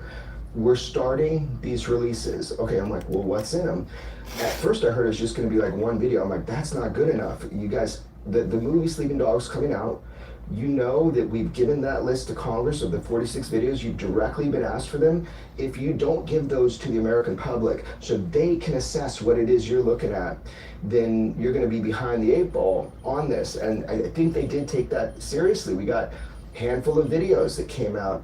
It was only supposed Were to those videos the same videos that you had? A lot of that material I had never seen. I think it's low-hanging fruit. It's kind of ambiguous, a lot of it. They did put out one that not only George and I had seen, but that we had released 2 years ago, right? So these images called the Baghdad Phantom. You'll see that this was filmed in white hot. The background is hotter than the image, which, by the way, just so you know, I can confirm with 100% that this object flew under controlled flight with intelligent control across the screen from left to right. Yeah, we talked about it last night. Right, so they released apparently that video. I haven't looked through the whole thing, but what I noticed These guys better show some more fucking videos.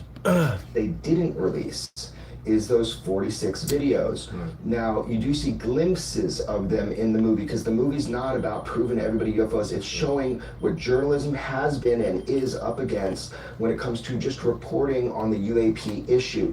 That's what you watch, that's the movie. Is there a little bit of, I want to get it out on tape to protect myself? Fuck yeah. Of course. I mean, you saw what I was up against, and that hasn't stopped. It's slowed down. But the idea of what they convinced me of, to turn the camera around, make it all personal about my real life, is because people thought I was controlled by the government, you know, getting stuff and just leaking it out. Couldn't be farther from the truth. George and I have fought for this. Who thought you were controlled? It's just like a narrative, you know, online of people. Oh, you must be CIA. Anybody who is controlled by the government less. Bro, I can't even control myself. How am I going to be controlled by the government? You know? But anyway, the thing is it takes the pressure off me and George. Look, we show them glimpses like this is coming in the movie. Yeah. So if they don't do their job, journalism is going to do it. The videos is a good start. You need people to be able to put this in the scientific community and to study it. This has been a part of the UAP thing. The whole secrecy on this has been because they have been trying to look at the national security implications of not having the technology first. They've been fighting to reverse engineer the technology that we see in these videos, and they've been doing it a long time. And it just got to a point where, you know, the jig is up. The public knows. So releasing these videos is a good start. I'd like them to identify that, yeah, we've been working on these craft. We've been working on them. Sure. And there's a reason why it's been secret, and it was valid back then. It is not valid now, because every other country you can imagine that has these orbiting satellites that are picking up UAP in high definition that the public has never seen. It's not just America. We got some of the greatest tech. So just to be clear, comes out in the movie.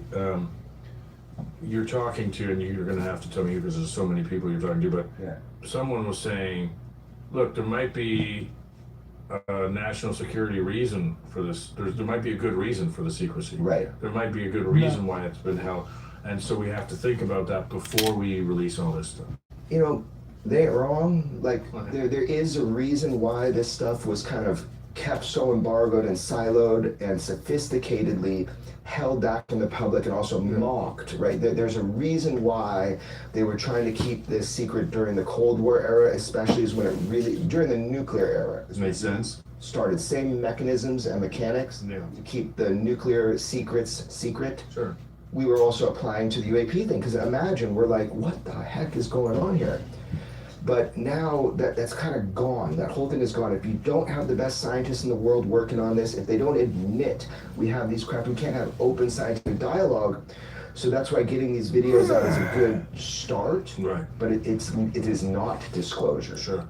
We need a lot more transparency. I agree with you. Now, we can handle it. What's up, Warren, Senator Warren has recently been going on about how here. some Trump cronies made a bunch of money off the Iran Cold war in and his disclosure. It was all done by prop bets, and you know how you can prop bet on anything now. And where am I going with this? I'll tell you. After our last encounter, discussion, I started prop betting. You know, and the prop bet on will aliens be fully disclosed in before 2027 is going up. I think it started at 5 cents in the beginning of the year. It's now up to 22 cents. And the prop bets know something. Like the prop bets. I've heard about this. Yeah. About that. Like it's going crazy. The market's going crazy. Why now are the prop bets going? That means somebody knows something. Right. And also, there's been this release. And do you believe this release is the beginning of many more Games releases? do you get? Oh, I know this release. Like Skyrim, Red Dead Redemption, GTA, Battlefield. Members and investigators call me. They told me about the meeting an hour after it happened, both sides. You know, journalism, dude, you get on people's good side, have a whiskey, and they'll give you a call. Let me take a real sip before I answer this question. They like you, which is a big thing. I know that. I'm useful. I want to get into the whistleblower. So we were kind of talking about this. Is this coming? Prop bets going up. I think people are optimistic. They're seeing that this is a pretty radical amount of transparency, even though I'm dissatisfied with what they're putting out. I think some of it's trickery. They are doing something. It's the first time in the history of our government when we've had a data dump like this about UAP, UFOs. So I think get to people are the info, sensing, bro. You know, something is Fucking changing. get to the info. My argument Shit. is every millimeter has been provoked. None of this is just, maybe it's good. Provoke meaning, look, we already know we're going to let it go unless you guys do something proactively. Straight up. Yeah. I mean, they've seen it. You know, George and I have been doing this. Other people have too. Yeah. We've been pushing. We've been bringing people to Congress. We've had them vetted, under oath, testifying. Yeah. It's like a train that they see. They can't stop. So what they're trying to do now is shape the emerging UAP narrative. Okay, that's That important. last time. Yeah, let's get into that. 'Cause Shaping it. Okay, so you know this more than most. What are they shaping it to? Right. You know, that I don't know what they're shaping it to. I don't know what the end answer is going to be. Like you said the word alien, right? I didn't, but you did. Sure, because it's complicated for me, that word, right? I'm a layman. There are so many possibilities Sure. who are operating these craft, but Could be us from the future. Could be all kinds of different things. you say it, not me. I mean, I'm not that deep, bro. I'm a dog with a bone. Like, Sure. get this out to the public. They should see what I've seen. They should see what George has seen. Yeah. The best video footage is satellite stuff. They haven't released any of that. And defense footage, which we've talked to people, you've talked to people. I wanted to get into a little bit. You know how important the military footage is. Yeah. And we talked about a little bit about this last time, but maybe Very important. Okay, go. The way I see it, and the New way that Godzilla. trust is in the world right now, Yeah. and you can basically create Coming in almost 20. anything visually. There's some sort of pedigree when you look at military footage. So I'll give you a Godzilla. concrete example. Nice. George and I obtained some piece of military footage that they've done a whole analysis on. It was called Syria 2021 UAP. Yeah. It's a piece of footage where you and me as laymen, we can clearly see that the object that's shaped like a non-aerodynamic, kind of like a mushroom, the thing goes up, gets a weapons grade lock on it with the military footage. It appears to notice it, does this Yeah, look, Godzilla. boom, instantaneous movement to the right. Your own eyes can see it. All the analytics people looking online trying to debunk it, they can't. But what you're seeing in what we released was an actual official product of our intelligence agencies. It wasn't like me taking it and saying, oh, that looks so. It's more believable. It is 100% documented within our own government that this is an example of instantaneous acceleration, which is supposed to be impossible. People would turn to jelly if they were inside the craft. It would explode. The material itself would explode if it did that. Now you see it with your own eyes. They have so many archives and videos of seeing these things in operation that the public hasn't seen yet. We were able to obtain and put out one. If people really thought about it, what they would notice is in the 46 videos Congress requested, which I've been public about. George and I provided them that, and many more, the file names, so they could go and observe and make sure no one deleted them. So we set that up. If people really pay attention, number 2 on that list, you've already seen. It's the one I just described. Right. So by us saying, look, as journalists, we're putting it out, it's putting them in a position where they're like, okay, then we got to give some good evidence to the public. Yeah. So I'm hoping with Sleeping Dog, the movie, that 2 things happen. One is it's a shield of protection for me. People know now what George and I have been going through with this stuff. And 2, that it provokes more releases. Sure. You know, the public's got to see this, man. There's something powerful about seeing these craft do things that we cannot do from a physics standpoint and our understanding of it. This episode is sponsored by Yep, I'll be in knock 'em stiff tomorrow, bro.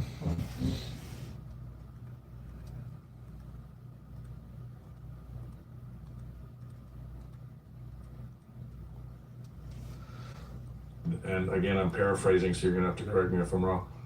But he basically says it's the greatest secret ever kept, but there has been proof, it has been released, but people don't believe. That's right. That when they find the proof, whenever they don't believe it, that's how good of a secret. He said it's the easiest secret to keep. Keep that. Because nobody believes it. Yeah, why? That's been embedded within our society. Just the word conspiracy theorist was propagated by FBI to diminish. We've debunked the conspiracy theory, like not the conspiratorial people. You know what I mean? Right. Like a lot of the there's a lot of wackos out there. No, sorry. What I'm trying to get to is a lot of the conspiracy theories now we've sort of found out, we've figured them out and whatever, and there were people. The American government did hold back JFK stuff, you know. Yeah. And you know, it's becoming popular, let's say, to say, hey, hold on, they were lying to us. This is the biggest lie. It is the biggest lie. Okay, now, why don't we believe when we... Well, they just had a video that I keep seeing, 2 fighter jets collided during an air show in Idaho. That's pretty weird. She tells me what's going on in UFO world because I avoid social media. What I'm saying is... Well, it's Mother's Day, so we definitely have to shout out. Oh my gosh, it is. Shout out moms. Okay, Danielle Corbell, a.k.a. the Godmother, I love you. Thank you so much. There we go. So, yeah, I think that the conversation, I don't know how long it takes, but the conversation has shifted. We are now acknowledging and saying, okay, UFOs are real, they're craft in our skies. They perform in ways that we cannot create. We did not make these things in modern day. So we're all kind of there. People have that big question mark. But as this conversation goes, when people see better and better evidence, which they should be releasing it every few weeks, and I'm hoping, you know, CIA and all these people that hold the best files, because think about it, they do. The National Reconnaissance Office, the Geospatial Intelligence Agency, they own the hardware on the satellites where a lot of this is picked up, NASA included. But if that good evidence is through presidential order given through to Congress and put out through the Department of War, you're going to see some of the most exceptional and extraordinary pieces of data and footage of craft of unknown origin that we call UFOs. Now, they might know where these craft come from. The U.S. government, certain silos, I think they have, I have a pretty informed opinion, that they have some really good understanding of some of this technology and who's operating it. However, they don't know everything, and that's the sticking point. If they're going to disclose to you, real disclosure, okay, UFOs are real, you can even say the A word, maybe they're from somewhere else, right? The real question is, what the fuck are they doing here? Yeah. And for how long? This seems like a reconnaissance mission, like as if planet Earth somehow is of interest, like a commodity, you know, in some way to these other beings. And we don't know. They call them NHI. That's the hip term now. They don't say the A word. They say NHI. Non-human intelligence. Right. And I think they say that for a reason, because life can take many forms. That's a weird town name. Logics and that kind of thing is because some of these operators, you know, they might be part of a more of an artificial intelligence than compared to what we are used to. That's, you know, word on the wash. I hear that shit in government. It's an open secret in government, by the way. This is an open secret in the worlds I run in. When I go up the food chain and I get to the top and I say, why not just tell everybody the truth about it? Don't kick us. No, I haven't seen any good movies lately. Not really. Told that a lot. I get the metaphor that, you kick a sleeping dog, he's gonna bite you, right? So maybe the end truth seems to me, it seems that they are afraid it's scary or something. I can't imagine that that nature can be classified in this way. Speaking okay. of conspiracy theories. Oh shit. One of the best things about this movie I really liked was Dr. Mitchell, the sixth man to walk on the moon, had interviews, the Joint Chiefs of Staff, and he's talking about a cabal. And Eisenhower, when he left, warned the American people. Yeah. And he came up with the term military-industrial complex. Now, we've done interviews with people who would be at one point be on the side of conspiracy theories and stuff. I saw the last Godzilla movie that came out. Yeah. And this military-industrial complex. In fact, we just interviewed last week John Sopko, who was the SIGIR, the Special Investigator General for Afghanistan, and he was telling us about all the stuff that goes on, and the CIA and this and the secrets, and how his job was to release all the secrets. Anyway, he was saying there's for sure a military-industrial complex, and they act with impunity and they act away from our elected government. Now, so you have the seventh man who walked on the moon. Six men who walk on the moon. Six men. I'm incorrect. Allegedly. I like it when you correct me. I like it, so I'll do it. But he had interviews with the Joint Chiefs, talks about a cabal with Eisenhower, or that Eisenhower mentioned this. Maybe explain a little bit about him and what he says and why that's important. Yeah, so I believe it's the last interview with him before he died. Wow. We became friends. I never put that out. And the filmmaker kind of looked at all this footage like, dude, he said important stuff. Important. So he grabbed some of it. And my interactions with Dr. Mitchell was, I did not give a fuck about the moon. That's why I pretended I was there, hey, you walked on the moon, how cool, right? Yeah. I wanted to know what he knew about UFOs. He was born in Roswell, New Mexico. People trusted him. They would talk with him. He's connected to high levels of government. He's a national hero. So when I kind of got into it with him finally, and he just unloaded, he just unleashed. And, he is known for talking about the UAP thing, but what he did behind the scenes with government, he had direct knowledge that the UAP reality, the UFO reality was true, the bodies in Roswell, that kind of thing. So, and he told this to the Joint Chiefs of Staff. He did, but also he got information. I'm not sure if I watched that one or not. Some releases from the Apollo missions in this first data dump, which gave me some hope because I just spoke at the Nationals, or they call it the Space Symposium now, and it's like all the top brass are there. It's the first time they ever had a UFO guy come talk.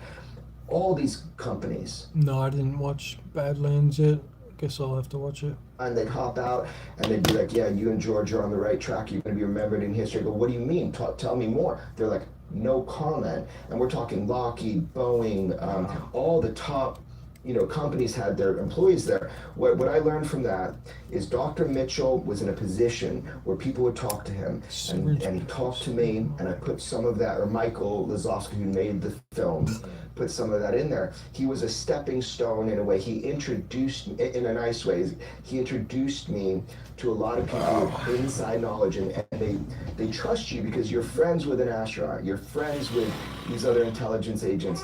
They end up just talking with you. So he, to me, was kind of a starting point, a fuse. When he told me what had really been going on, I realized we had been lied to. Yeah. And it made me furious. Yeah. And it made me hunt this. Yeah. Yeah, there's a lot of fraud, there's a lot of conspiracy, there's a lot of cover-up. And look, that's when the data dumps start happening and more of them, that's going to come out. I don't know. And so let me put it to you this way, like, whistleblowers have been threatened overtly, covertly. We've documented it. Yeah. There's a lot of pressure to not Avatar raise 2 your and hand. 3. I had a guy, Senior Chief Wiggins, active Navy. I didn't see 3. Raises his hand at the last I don't remember if I saw hearing. 2. It was after we met. I told you if Congress has courage, they're going to have these people there. Yeah. Well, they did. They had him there. The thing is, after he did that, raised his hand, behind the scenes, there was like a bureaucratic terrorism kind of administrative terrorism against him. They didn't want active Navy people testifying in front of the American public about the UAP issue. So he experienced that. So in these documents, are we going to find out about the cover-up? I mean, if they're smart, they're not going to put any of that real stuff in there because it shines a bad light on what we've done, the crimes we've committed, in our government to keep this a secret. Well, you have a whistleblower in the film who's very nervous about his safety. At the time, he ended up testifying with his hand raised. His name is Dylan Borland. My name is Dylan Borland, a former 1N1 geospatial intelligence specialist for the United States Air Force in an active duty enlisted capacity from 2010 to 2013. A lot of people don't know about the last UFO hearing, and the reason is, next day, Charlie Kirk gets shot. It wiped the media of anything that happened in that hearing. In that hearing, we had George Knapp, we had Senior Chief Wiggins. A self-loop. That's fucking crazy. Hey, you! Relax! Domino's Lark. Maybe the alien people killed Charlie Kirk to distract from the alien information. We are faced with 2 aggressive storms. We have a small window. The timing must be perfect. Send my men into the storm. They'll never see it coming. Thresher, rated PG-13, only in theaters May 29th. Sounds lame. Don't let your vacation rental end at school. Fuck, I hate my bed. I need to reorganize this fucking place.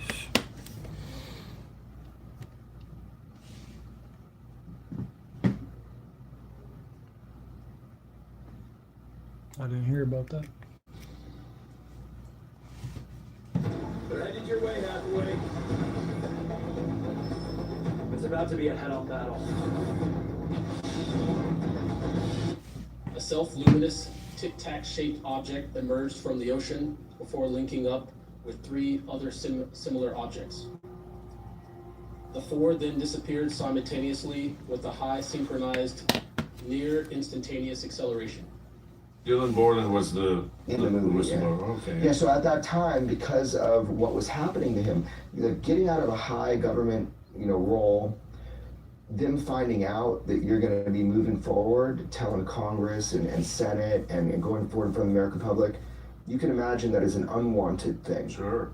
To talk when you've been in those realms of high confidence, in those realms where you've signed your life away to our government, right? So at that time he was nervous in the movie. You can hear him ask if that I'd take care of something for him. Yeah, his wife. Yeah. Yeah. We all care about our family more than ourselves, right? So that was real, that happened. I didn't know when that was filmed that we were gonna make it all the way to Congress. Yeah. During the summer of 2012, my team was on standby for weather and I returned to my barracks on base, and at approximately 0130, I saw an approximately 100-foot equilateral triangle take off from near the NASA hangar on the base. The craft interfered with my telephone, did not have any sound, and the material it was made of appeared fluid or dynamic. I was under this triangular craft for a few minutes, and then it rapidly ascended to commercial jet level in seconds, displaying 0 kinetic disturbance, sound, or wind displacement. If you speak to this, there have been some people who mysteriously disappear, and reasonably people who testify or are going to testify. Well, that's in particular case. I think they're lumping a lot of people together in this mysterious disappearance to kind of whitewash the whole thing, or the news media just kind of puts them all together because it's a good headline. In fact, a lot of these high-profile individuals have disappeared, or mysteriously or suspiciously have died. Now, the thing about that is some of them are very legitimate. Even if it's a foreign nation swooping someone up with extreme knowledge, that's really bad for America. Where they're holding somebody, very famously, General McCaslin vanished. I mean, just gone out of his house. You can hear the 911 call from his wife. That dude and others, that's very concerning, because where did he go? Who's got him? If somebody's got him. Is that related to the UFO UAP thing? People say so. I have no direct knowledge, but he was a guy that did provide information to people early on, so he was associated that way. The most kind of concerning for me, it was a man named Matthew Sullivan. Matthew Sullivan, from my understanding, had direct access to what they call the legacy UFO programs. We're talking in the rooms with saucers in a technical capacity. Congress knows about this. And in the movie, I didn't know if this was going to be a public story yet. That's why I didn't name him. That is a very concerning, suspicious death. Everybody involved agrees, and Congress is pursuing it and doesn't trust the intelligence agencies that handled his life and the autopsies and all that stuff to really tell the truth about that. The fear is he was going to testify to Congress behind closed doors. Within a couple weeks was his scheduled meeting, from what I understand. And yeah, I might get some dabs once the store opens or whatever. But yes, before he was going to testify and really crack that egg, dude had a very suspicious passing, and that is a federal investigation. FBI's the reason why I bring it up is the danger is real, is what I'm trying to say. That's what everybody tells me. I feel like I'm dancing between raindrops, and I never had a real bad day in my life. People say a lot of threats, but probably in your line of work too, they're not going to tell you if they're going to fuck you up. They're just going to do it. That's right. So I feel protected, directed. I feel great. But your mom has to sit down with the FBI and with federal agents, and they're telling her about a credible threat on my life. And that'll fuck up your family. It'll rattle your family really bad. No, what I'm trying to get to is you've heard whistleblowers, you've known people, you've seen evidence of people either disappearing or suspicious deaths, let's say. It's of concern. It's of concern. What I'm trying to get to is when these files get released, it's going to justify all of that. Like to go back to the end of our last discussion, it's just the beginning. This is just the beginning. This is just the beginning, and also there must be. And I said this to you kind of half tongue-in-cheek last time. I said, if this story breaks, I have to at least have a tiny little part of it, which was sort of a joke, but sort of not. And there must be a tremendous sort of vindication and sort of weight off your shoulders of everyone was trying to, make you out to be this fringe guy or, conspiracy or this or that. And all of a sudden, all the things you've said are coming true. All the facts that you said are coming true. The government saying the president of the United States is releasing the info, these things are coming out. How does it feel to be part of the community that is maybe feels a little bit less fringe now? Man, I don't self-reflect enough, maybe. All I care about is that the truth gets put forward to the public and not like a further deception, and I am cautious of that. I've never had a high trust for when people say they're gonna put stuff out. I think we need to force the right stuff to come out. Videos are not enough, man. When all this stuff comes out, whatever it is they're gonna put out, is it gonna lead back to the fact that we have these craft? We have more than 10 of them in the United States. From what I understand, a lot more, and I'm not saying that. Dr. Hal Puthoff said that on the Joe Rogan podcast, and Hal Puthoff has been part of these programs. We had one guy on our show, Dr. James Lukowski. He ran the government UFO program for the Defense Intelligence Agency. He talked about one craft. They breached the hull of a non-human intelligence craft. So are we going to lead back to the prosecution of people that have kept this secret? I think there needs to be this amnesty idea people have talked about. Just let's move on. Tell the truth. Let's move on. The American public can handle it. You're very optimistic that there's going to be this data dump that vindicates everybody fighting for this, and now we've been told the truth. They're not telling us shit with this drop. This is videos that, at best, so a lot I had not seen, but they're not that great. So let's start with what we know. Congress is asking for 46 videos that they know exist. George and I provided. Sounds good, man. I'm watching the alien disclosure thing. They didn't ask for those publicly. Maybe I'll have to get a burger today. Sounds pretty damn good. All of that. Right. So that's kind of and so to go back, we don't need videos. I agree with you. We have videos.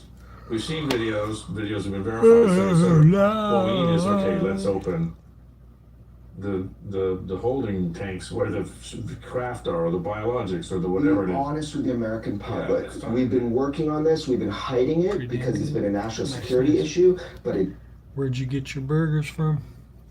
Homemade? Seen what you've seen and more. And by the way, this is real. This has been going on. We were covering it up for national security, but we've made some headway in the exploitation of these craft. And we're not going to tell you all the technical details, but just that formal admission of the facts, the formal admission of the unknowns. And I would say people need some sort of defining of these terms. Shit. We need to know what we're... I totally forgot, bro.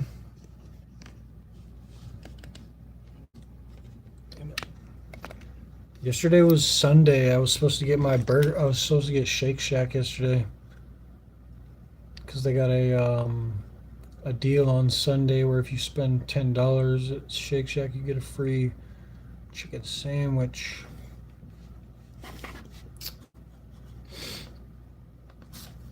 Conversation, then this is about freedom of thought, because sounds good, man. We have freedom of thought. And we need to know what we're talking about. Sure. We need the information. Does that track with your feeling? Yes, I mean, look, it's... I guess I'm planning on getting some dabs today, and maybe a burger. Throat. I mean, it's classic, and and by the way, they all chat on them, and then it turned out to be true, and then they won every Pulitzer there was to win. So, hello, Pulitzer. I'm just saying. so. Let's go back to the authenticity because Yeah, I feel that. That's weird how all the restaurants have like app deals now.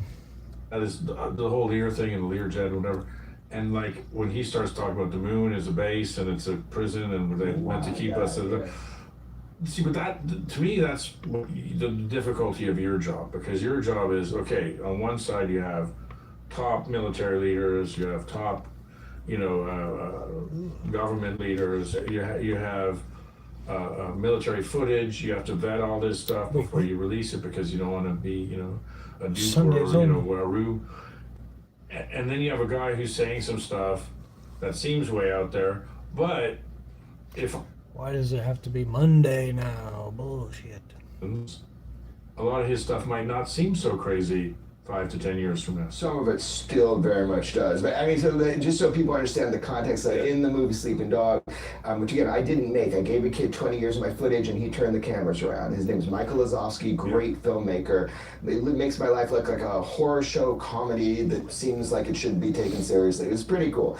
But, what for context for people, you see my kind of journey into this underworld of the UFO thing, and you see it where I'm interacting with the one guy I could kind of get to. His name is John Lear. 90% of what he told me was unverifiable. It sounded bonkers. But then there's this 10% that he was 100% accurate and right about, and then he connected me with... Man, I wish I had a beanbag chair. Maybe I should get one. I don't really have that much space in here for a beanbag chair, though. It's too early to be said. I just want to get rid of this chair. This chair is fucking pretty uncomfortable a lot of the time. Kind of get to this point where the nonsense, you can kind of turn the dial down on that and focus in on the stuff that, and over the years, the stuff that's important, deals? more and more, For me, it's Wednesday because I get dabs, and dabs are Wednesday. But let me see, Monday. As if we're not supposed to. We keep secrets. That's what allows you to finally expose them. Is if you're. Monday might be the edibles day, so I could see about that. Here, I'm a retired commander in the United States Navy. In 2004, I was a commanding officer of Strike Fighter Squadron 41, nicknamed Black Aces. Top Gun. Yeah, man. He is the guy. As we proceeded to the west, the air controller was counting down the range to an object that we were going to, and we were unaware of what we were going to see when we arrived. Very famous 2004 Tic Tac UFO event series. What the fuck? He chased... I didn't know we had a 24-hour dispensary. I just looked up dispensaries and apparently there's a 24-hour one. That's weird. I didn't even know that. I gotta find out where this one's at. It's just right down the block? What? There's a 24-hour dispensary, like, not even that far away?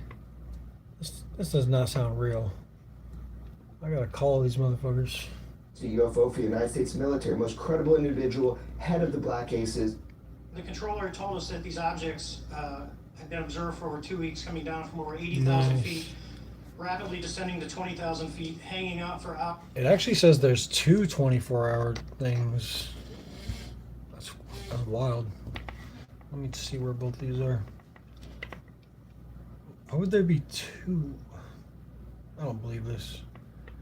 This might be false information, so I'm gonna have to call these places. And then going straight back up, for those who don't realize, above 80,000 feet of space. He testified in front of Congress as well, but I had to pull him there, but he did. But my point is, I kept his secret for years. Until he said go. And he didn't even say go. I had to call him and say, by the way, they just said your name in the news, and I told you this was going to happen, and it would. Yeah, and both of these supposed 24-hour dispensaries, they're both in downtown, which is like the, you know, the fucking bumfuckest part of this shit city. Look, man, we have a history. Let's fucking go. Yeah. And he was appreciative that I could have jumped on that years before and didn't. So that kind of spread in the Navy. Oh, I forgot to tell you, Yeet. I was riding to the store the other day just to get some groceries, and I rode right past this guy, like some crazed black dude. Yeah, Transtifa. Well, there's this fucking black guy, and he was just walking around with like a stick or some shit. And like I rode right past him, and I swore he like lifted his shit up like he was about to fucking hit me with it. So I just like and looked at him, stayed away from him and looked at him while I was riding away. But yeah, I almost had to spray his ass, but luckily he didn't want no smoke. But yeah, just the fact that that's the type of shit. Like if I wasn't on a bike, he probably would have attacked me. Maybe he probably ended up attacking somebody. You know what I mean? Because a lot of people are not as evasive as me. And within the intelligence circles. And sorry to go back. He what did he testify to Congress? 2004. Well, I'm bringing the spray with me every time now, so if someone wants to find out. A bunch of them. They were up above 80,000 feet, which is basically space. Yeah. And they were dropping down and loitering between 20,000 feet and sea level, but they would get there in less than a second, 0.75 seconds or something. Looked down a small, solid white tic-tac object with a longitudinal axis pointing north-south and moving very abruptly over the water like a ping pong ball. There were no rotors, no rotor wash, or any sign of visible control surfaces like wings. As we started clockwise towards the object, my wizard and I decided to go down and take a closer look at the other aircraft staying in high cover to observe both us and the tic-tac.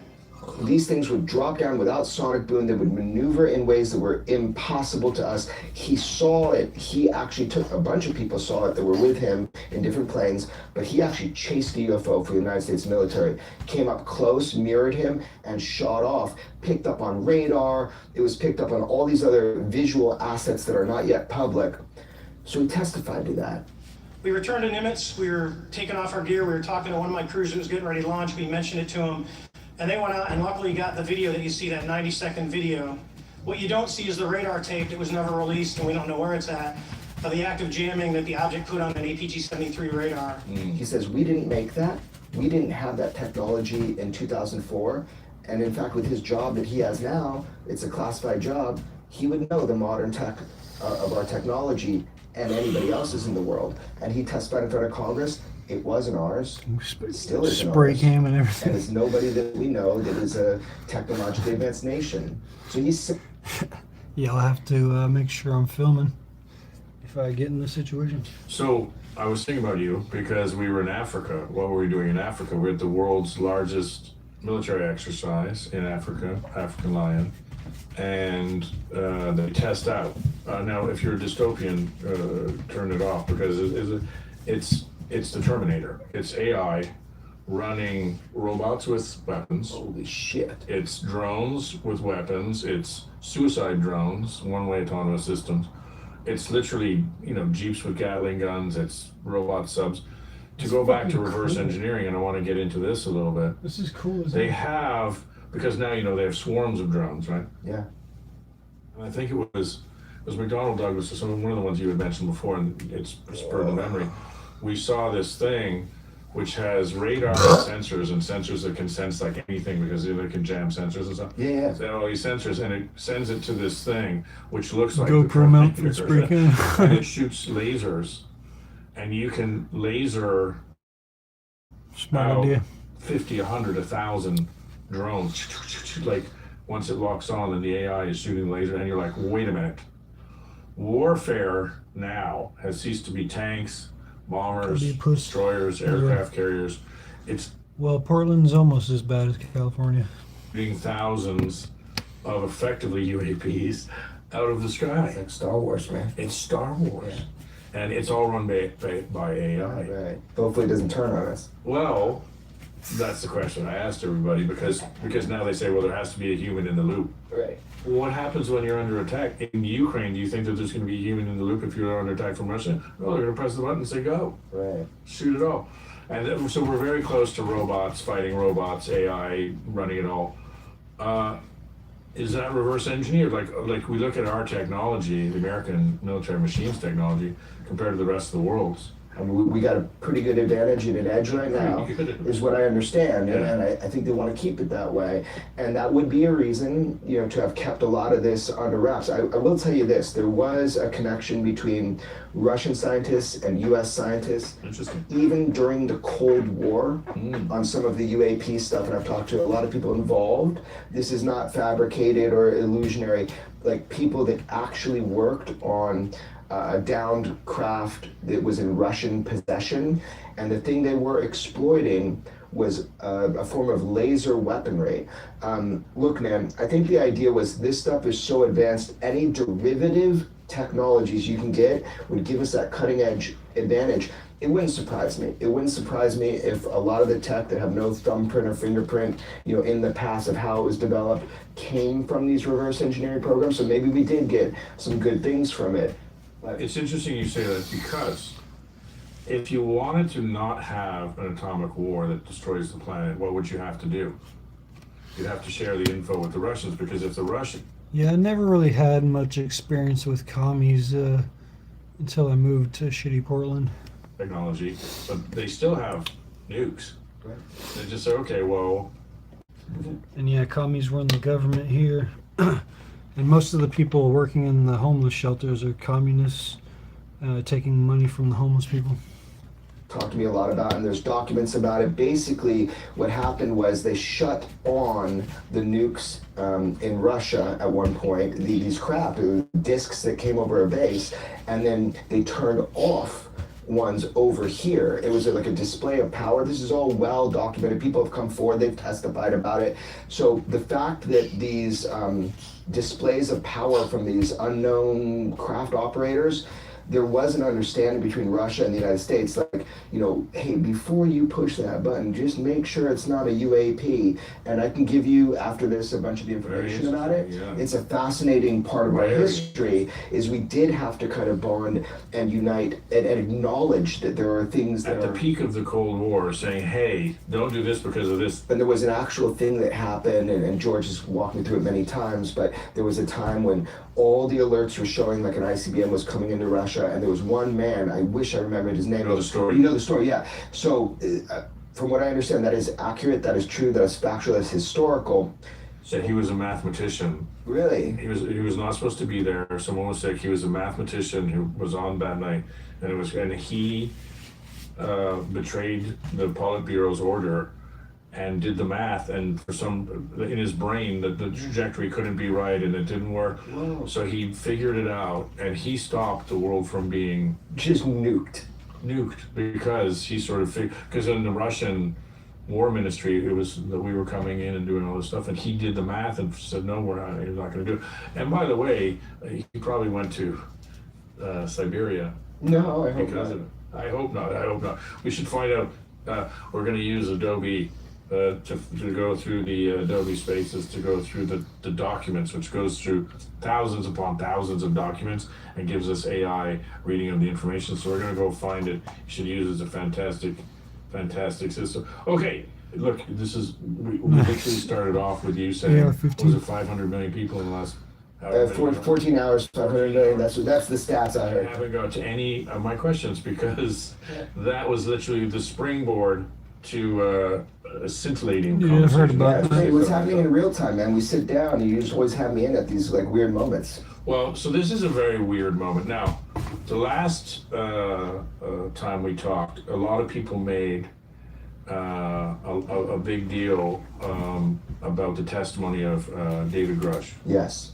Let's talk about him and his importance and the claims about the non-human intelligence, and because that seems to be a sort of catalyst. Yeah, it was a big deal. I actually have the moment on film. George and I are in Rocket City, they call it, and on the East Coast, and we're there for something, and this guy. I think we need a re-education camp. Something like China has. And David Grush basically said, look, I'm going to be coming forward as a whistleblower. I've done a formal ICIG, Intelligence Community Inspector General, full report. It was my job to assess the black programs and find out about the UAP holdings and all that stuff. I was exposed to all this, and there are crimes that have been committed, and I am filing this ICIG report. He showed us the unclassified version. Yeah. We knew he was a serious guy because we knew everybody who was his boss and everybody he worked with, but nobody knew he was going to come forward. It was. Sorry, why did he come forward? It was a sense of patriotic duty. It was a sense that this is wrong. This is that we cannot continue going on lying to the American public that we don't have this visitation of this unknown. That's what I think he would say. That's what he has said. Extremely intelligent individual in high level of responsibility, but we still took a lot of time to vet him because we George and I are always concerned. Yeah, you just need a wood chipper. And seating it. To throw the bad people in. They can later turn around and say, got you, these journalists don't. A mini wood chipper, hell yeah. Portable. But we did all our vetting with David Grush, and he is exactly as advertised. And I fought to be able to get him to testify in front of the American public. It's one thing to go behind scenes and keep it within government and okay. It's another thing for the public to hear and be able to assess what he said. The powerful things that he did when he testified was he brought up. Sorry, I was just going to say, tell us exactly about that testimony and why it was important. Yeah, well, I think, everybody should watch the testimony, but why it was important for me is he breached this gap that had been there for a while. It's not about just lights in the sky. He talked about pilots of craft, non-human intelligence beings. He was asked, were there pilots associated with these craft? Were they recovered? Do you have direct knowledge of this? He brought up biological. He did. And that was kind of like, the room went silent because it was shocking that in a congressional setting, live on television, to America, under oath, high-level intelligence agent with direct first-hand knowledge of this cover-up, just said it.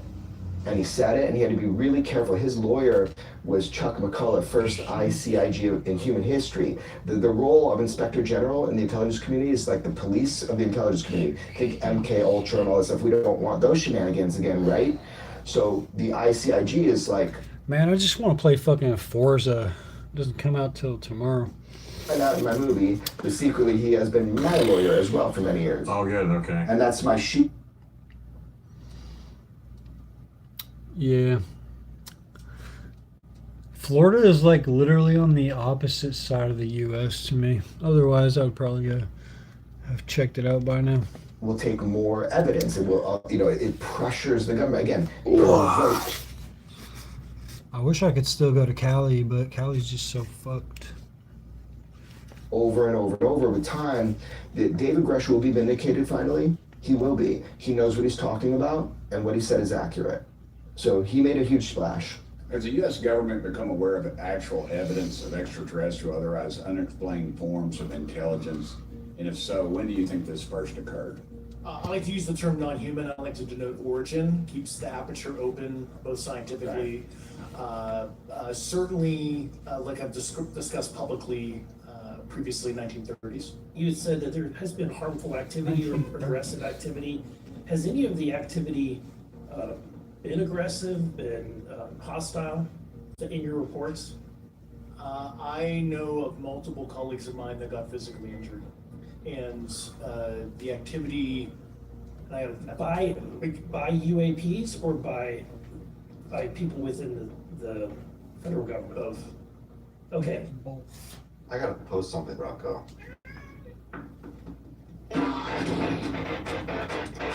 We've got something, Rocco.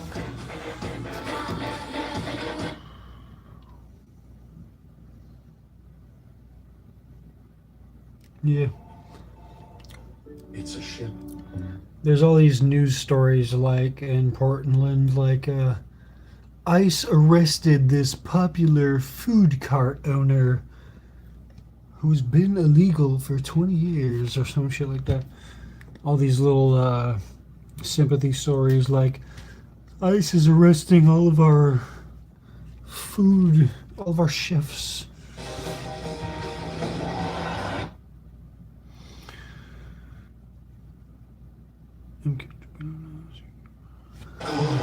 Superior light. Power disease. Okay. There we David go. Grush is a baller. He's a great, yeah. We love whistleblowers being Mr. vindicated. Grush. We brought this up a little bit the last time, and this is where we get freaky. Getting freaky with Shane. There you go. Except for podcast, man. Aliens versus us versus, That's nice. versus time, which 5 years ago, people would have said, okay, you're just two kooks sitting around having a whiskey. Yeah. Now, all of physics has been turned on its ear. We had the guy who's head of quantum at Google. The first functioning quantum computer question answered was the proof that quantum physics is real, i.e. there are infinite timelines, infinite possibilities, so this sort of time-space continuum that we know has been proven by the first quantum computer, which is more powerful than all computers in the world today, is that there's infinite. So before 5 years ago, when you two kooks. However, now science is moving towards this, right? Monkey-nastics. Weakly particles. Gymnastics, monkey-nastics. The fifth dimension, which is caused by dark energy and dark matter. Dark matter has to be there because 90% of the universe we can't see. All of this crazy stuff is happening in physics. Yet it has a gravitational effect, so we know that is that it? Correct. Yeah. It has a gravitational effect, so we know it's there. Okay. But we can't see it. What? That's what's up. At least there's communities somewhere. What I'm trying to get at. Yeah, I feel like I really gotta leave Portland because the community here is pretty fucking fucked, brainwashed. Hey, this might be a time issue or a perception. I don't trust any of the fucking people around here in positions of power. A thing, which it wasn't 5 years ago. Yeah. So, do you think it's a confluence of matters, not just... Now, I know you're hardcore on the investigative side of UAPs and the cover-ups and things like that, but do you think it's also a confluence of consciousness? Again, I said we're going to get freaky. It's okay, yeah. That because of physics being turned on its ear, because of math being turned on its ear, because the advent of quantum computing, because of the Moore's law, again, at speed of light now because of AI, that this is now becoming, maybe we can release it because all of this other stuff is happening and we can, as humans, comprehend this, because I guarantee you have to. I guarantee you there was somebody, because we do live in a nanny state, saying, if we tell all the truth, then religion goes, out the window, this goes out the window, and history goes out the window, and people start freaking out and they lose their grounding to being human beings, and are we we just vessels for other entities, and all of these questions come around, and all the Lear questions start to become real, which would bend a lot of people's brains. Right, bends my brain. Bends my brain. So are we getting to a place where finally the truth can come out, because consciousness has come to such a place where it has to come out, but also maybe it's the first time in humanity that we could fucking deal with it? Well, we're late to it. I really think we're late to it. I think we've created a problem here. Yeah. Whatever the truth might be, I'm not claiming I know the ultimate truth. But let me just separate now. Like, I am limited in... Man, these guys aren't showing enough videos. I thought this was going to be full of videos of UFOs and shit. For your audience, I'm just going to separate it because, you know, this is outside of my scope of what I know with journalism. Yeah. But Yeah, that'd be cool. I don't got really room in here for that, though. Rapid fucking changes of what it means to be human on planet Earth now that we've created other intelligences that are smarter than us. And I used to want to move to Montana. It seems like it's really beautiful there. that we're living in a time that is so beyond fluid. It's like 4th of July fireworks, explosions. So because our consciousness is adapting to all of these rapid changes, we're no longer horse and buggy. I think we're getting beyond rockets even now, I hope. So we're in a world where change is just part of the human experience for the last 5 years, and it's dramatic and it's extreme. Does that allow us to handle the UFO reality, no matter what it might be now, compared to if we were living in the 50s, when it could have affected religion? Yeah, I think so. I think now people are not only ready for the truth on this sort of thing, but I think we are also capable of handling it, because we're so used to, you know, adapting to these huge discoveries and finds. Every month there's something that transforms our understanding of the nature of reality. Ultimate truth about UFOs, and you say aliens, I'll say non-human intelligence, right? Yeah. No matter what it is, all it does is expand our understanding of the ecosystem of what it means to be human. You know, we're living in this world, we're on this rock that's like spinning. We, as human beings, who we are is defined by how we relate to the rest of the universe around us. If we come to find out that it is not only, oh yeah, sure, aliens live out there, and artificial intelligence was seeded on multiple planets, and we got a leg up at some point. These monkeys banging rocks make...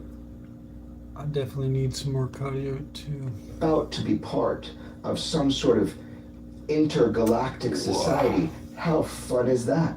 Can we handle that? Is that the truth? I don't know. But can we handle that? We fucking better. Yeah. The human eye. Right. There's a big debate between creationists and scientists, because science, not the creationists, the science cannot explain the human eye. Right. Because it perceives emotion and all these, you know, the crazy sort of things that it can, perceive and comprehend that don't. It's not just color or movement or, you know, simple things like that. There's, you know, all of the different spectrum of tragedy and joy and all these things that we can sense and no other animal can. They say windows to the soul, right? It's windows to the soul. There's got to be a reason people say that. But they're saying that is proof of God or something else. In any case, I love that we got into metaphysics, and I love you go there. I know that you want to stay on journalism because you have to be more than most tethered to things you can prove. So let's get into that. We've just had a dump. Yes. We're doing this because we've just had a dump. You're releasing your film, coincidentally or not. Just joking. Don't start the conspiracies. I wish I could plan. But it's fantastic timing either way. So I guess now, close your eyes. What happens in the next 6 months, and then what happens in the next year? Do the prop bets come true? Are there more revelations in the data dumps? Tell me what happens. They're fucking better. So the media is, you know, they have told people this is happening. Yeah. So if I'm putting on the, you know, crystal ball kind of thing, which I'm horrible at, no one asked me to do this, I'm terrible at it. No. But I do see in our near future that thinking about we will have a bunch dumped out on us. Some of it's going to be nonsense. Some of it's going to be really important. Bruh. This whole video was a fucking nothing. They didn't show any fucking videos. Just a fucking hour long. Well, I guess they talked about some stuff, but fucking let down.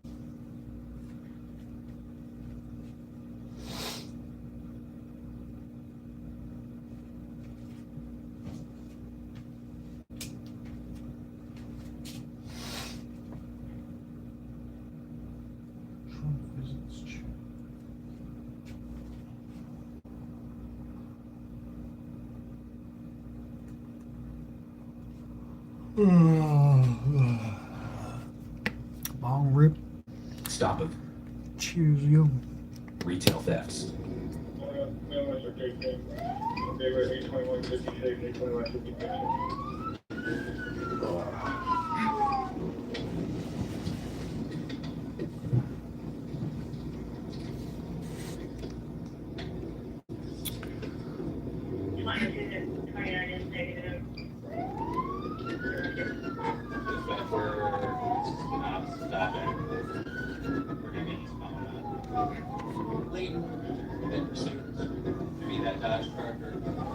Shoot him! Shoot him!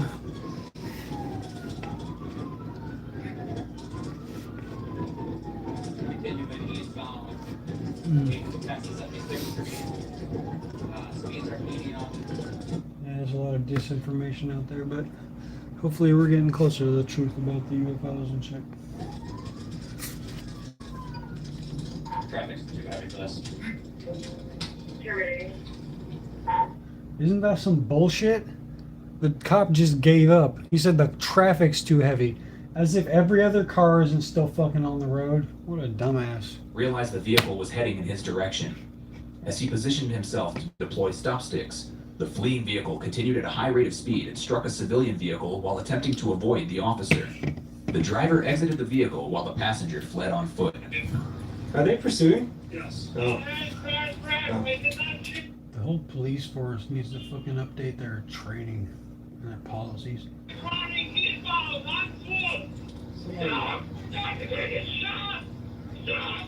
Oh.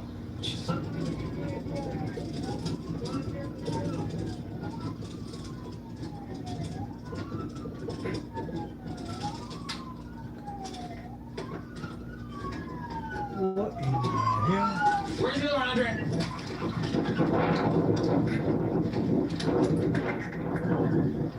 Why didn't he just pull up to the dude? What? Instead he runs a fucking 100 yards in there.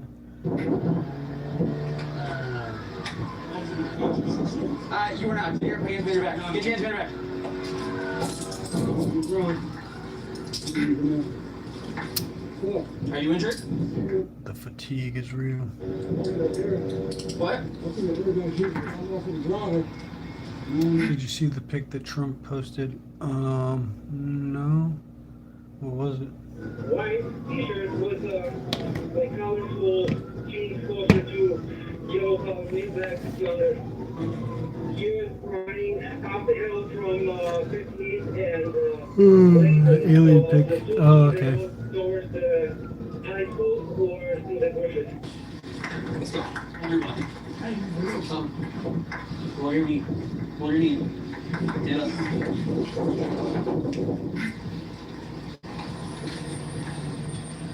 Check out right there.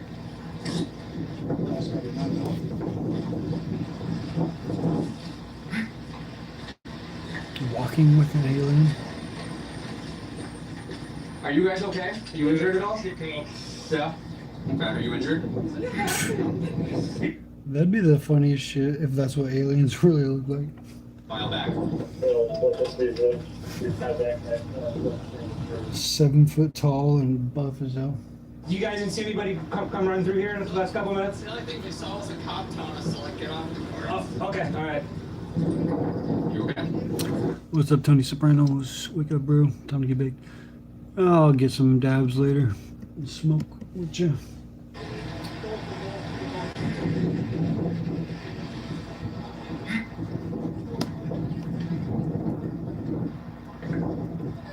Lame video. Where's the action, man? Give me the action. He's inside.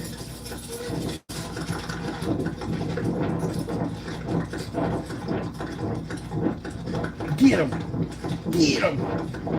Shoot him! Chainsaw him! Break out the chainsaw!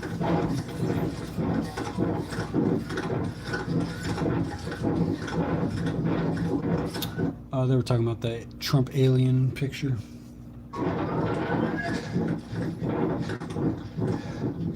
He's running back towards Crankle Park.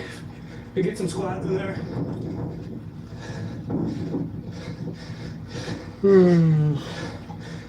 Why doesn't the cop just get like a hoverboard or something?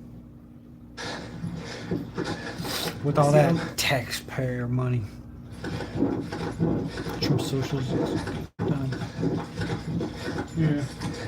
He's at the very back of the lot, heading toward the river. Go get him.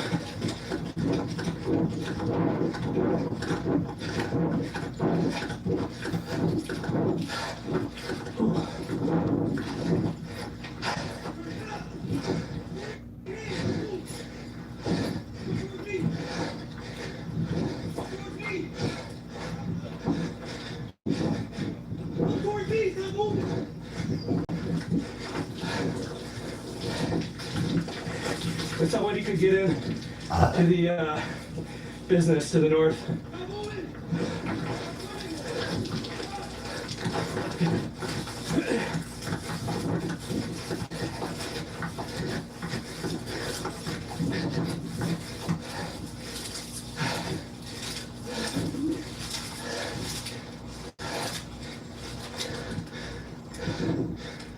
Boston.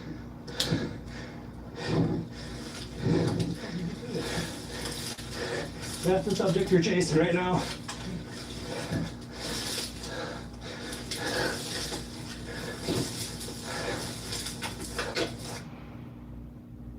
The cops' body cams are only in 1080p. It would be better in 4K.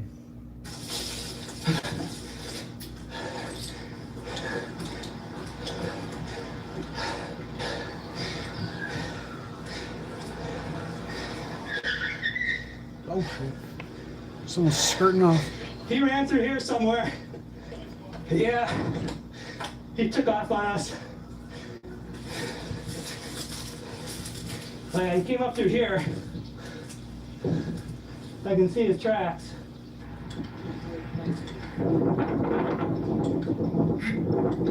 He gone. See him running reflex, so it's the What are you doing? What are you doing? I was in a passenger seat, sir. What's that? I was in passenger seat. Are you talking about right here? Yeah. No, that's how I'm sitting because I'm so big. The mail back 8/12 of 97. This is how I sit because I'm so fucking big. That's password. On. He just said he's a passenger. He saw him. Oh. There was no way he was a passenger. I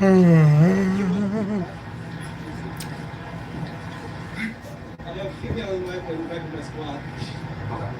So I saw him coming eastbound. I was with the stakes where I'm at. He saw me and then he tried to pass him on the right and then just smacked him again and that's what happened. Are you guys okay? Yeah, I'm a little stiff right now. You want the ambulance to come check you out real quick? It doesn't cost you anything to have it just... Yeah, they can come and look. Okay. Yeah. Holy shit, that lady is large. Out of the way. Yeah, so... We got some large motherfuckers in this country. See, we just fired for the driver of the Tahoe. He's complaining of stiffness in his back.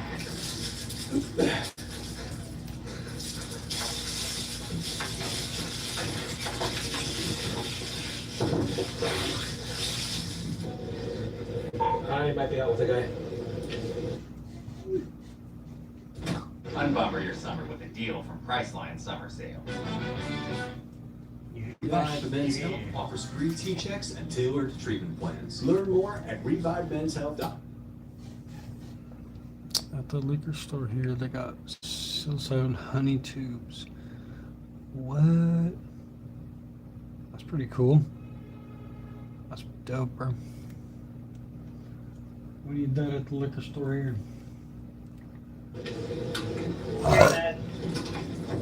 The nursing home, he's giving up. Honey tubes. Can you get on the ground? Get on your knees. I know, just get on your knees so I can get down there. Just stop reaching. Jonah is coming for you. Okay, he's running again.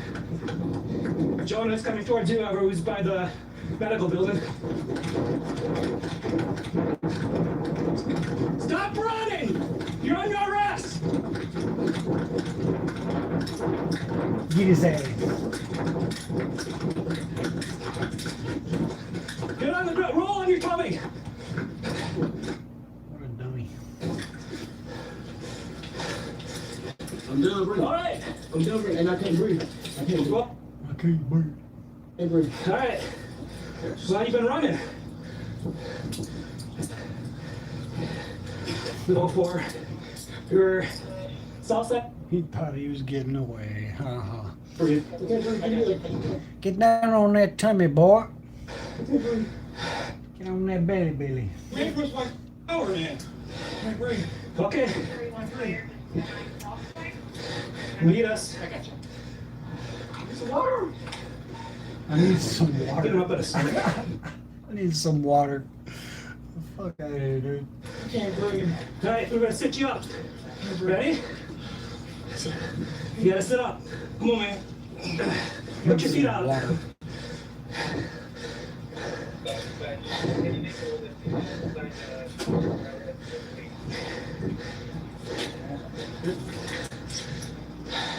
Don't have to work out at the gym anymore.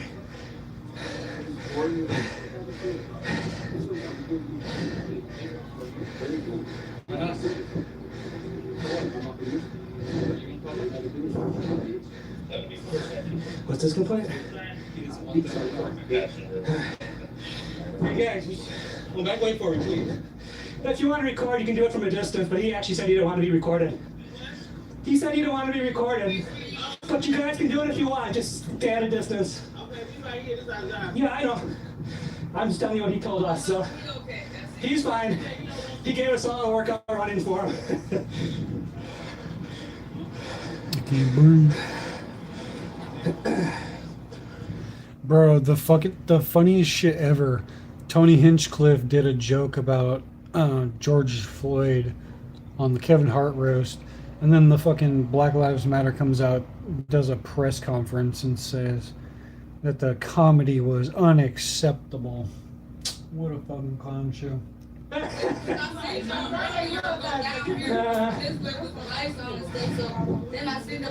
That whole fucking press conference was a comedy skit. He was running from us for another reason, so yeah, we've been all over the whole 16th Street to move us here. He was running. Too much work. I only came in for the afternoon. Disco Magic, honey. I got lost and killed. Size hot, feet so loud, nigga. Look these handcuffs on. Now he's threatening the cops. I'll beat your ass, knuckle. Shut your bitch ass up, bro. What up, then? Take the handcuffs off, let's fight. How about I beat your ass with the handcuffs on, stupid bitch? Fuck y'all anyway, y'all killed my daddy, killed you.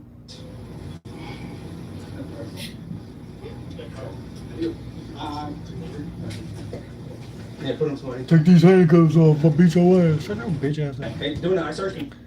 Shouldn't too lenient on these fools. No. Why should catch him, bro?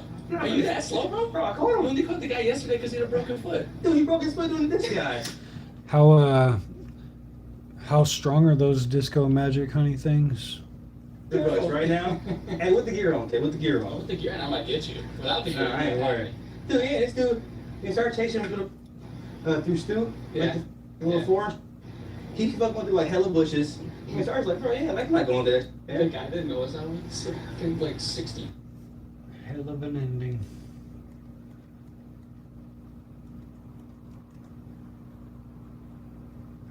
Elites are lying to you about the Nigel Bigger is one of Oxford's most eminent. Well, I knew that. It's a shocking noise. LinkedIn is pretty. Shane Gillis, right? So the husband died 20 years before his. Oh yeah, he was making a joke about the lady's husband who killed himself or something, jumped off a bridge. Nigel Bigger is one of Oxford's most eminent professors of ethics. His publisher called his book one of the most important manuscripts they had seen in years, then cancelled it because junior staff complained. This video is about who gets to decide what you're allowed to know. Watch it through because the facts Nigel lays out are the ones that never make it onto the BBC. And by the end, you'll understand why. If that matters to you, subscribe. A Cambridge academic tweeted her followers, OMG, this is serious shit. We need to block capitals, shut this down. I got an email announcing that they were postponing publication indefinitely. Truth about the Crusades. Broad daylight home invasion spirals. On October 4th, On October 4th, 2022 in McDonough, Georgia, an officer is flagged down by a rollback truck. I'll have to see about those. Maybe I can find it online. Times, but what starts as a call for help quickly unfolds into an investigation that raises more questions than answers, leads into a high-speed chase, and becomes one of the most unusual and fast-moving cases ever captured on camera.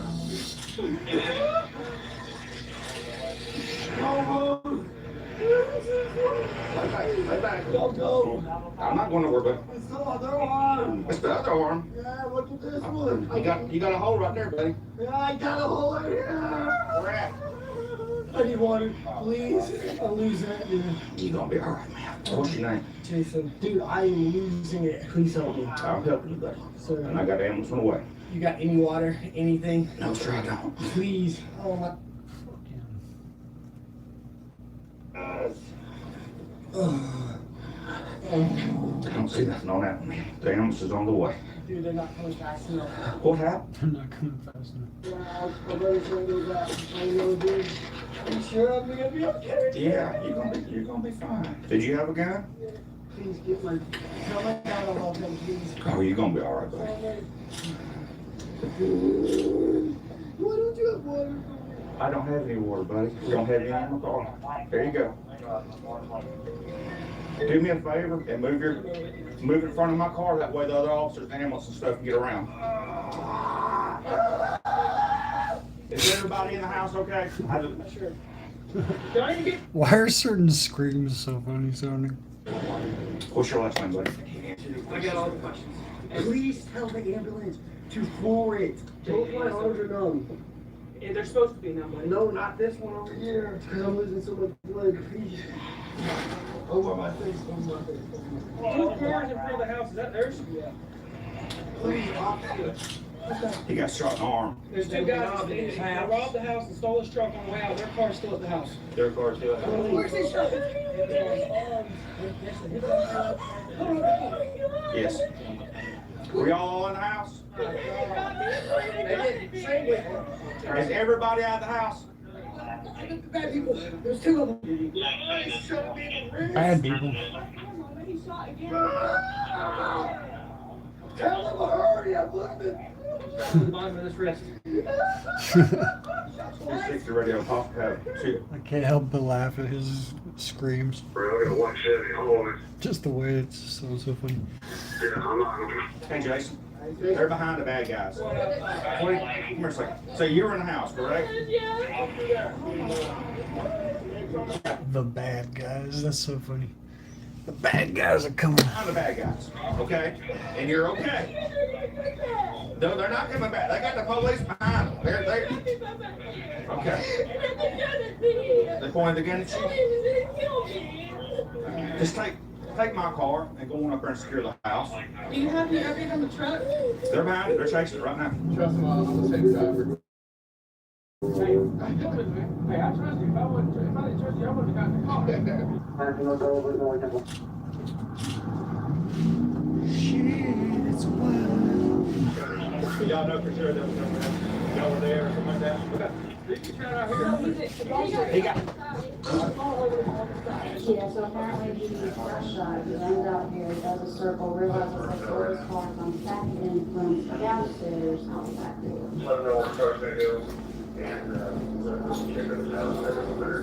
Where was the first shooting? He was here the whole time while the other one was leaving. They were told money was sweet, is what he said. Where's the money? My granddaughter kept saying, I'll show you where the jewelry is and I'll show you where the money is. But he kept telling me that there wasn't enough, there's more there. If I didn't tell him where it was, he was going to kill one of us. Did they point the gun at you? We were walking to the bedroom where all the stuff was, he was behind me pointing it at my back. What do the guys look like? They were short, face tattoos, and he had tattoos, and both wearing masks. And the one guy was nicer than the other one. The other one was really mean. Do you know if it was him or the other one that shot at Jason? This one, the one that wasn't as mean. Jason was yelling, get the... I don't know which one of them shot first. And I kind of was hoping that the other one was hit, but apparently he wasn't. It looks like he's going to go back to Hawaii. Yeah, make all right on battle souls. Buddy, you might as well just pull over. She's going down towards the road.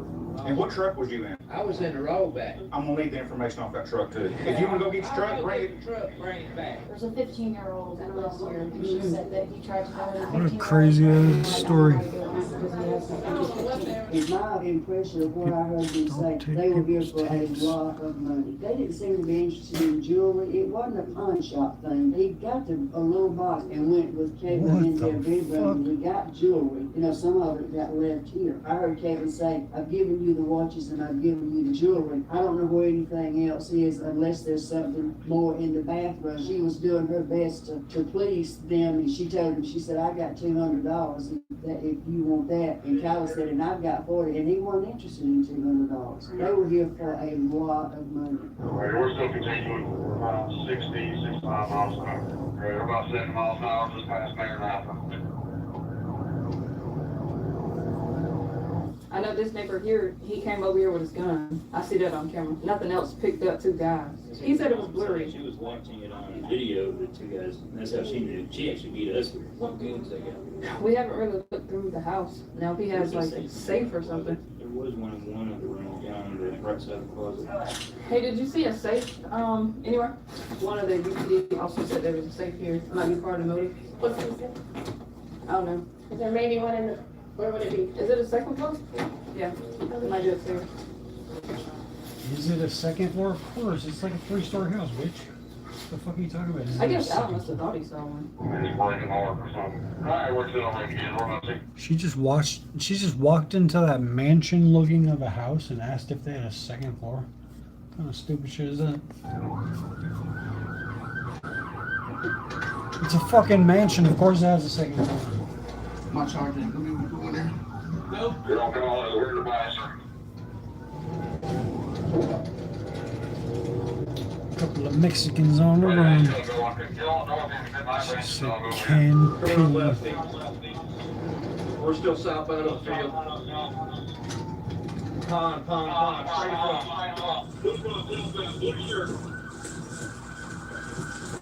I'm gonna clear the car. It's gonna be a black male, blue shirt, and has left the vehicle on the right-hand passenger side. I thought it was a Mexican. Marlon, hold! Oh my God! Holding! They haven't got the truck to stop yet? Apparently the truck wrecked in the field or whatever else and they jumped out. How'd y'all know? Mom called me and yelled at me and told me to call the cops. The neighbor next door, we were hanging up on the window and the neighbor came out with his gun and I kept telling him to call the police, that it wouldn't be too loud. And then I heard gunshots. It's got to be somebody that knows Tracy, who knows his name. I hope y'all can find out who told them to come in. Or maybe they'll start locking the doors and letting keeping the doors shut. I don't listen. I hear enough of the news. I know what people do. Where at?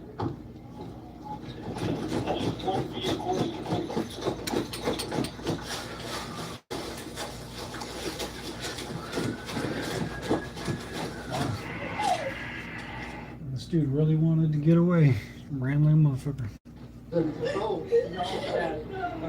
Henry County need to get these boys under control. This is a quiet neighborhood. I don't That's really the ever first thing I have. told him. I said, how did they know to come to the house in the back of a neighborhood? He knows that we know Tracy has valuables. We know he has someone that knows him. So basically, that's a home invasion, theft, attempted murder. Billion They're not gonna get around with I got right side covered. I had two that just kept going. All right, on you.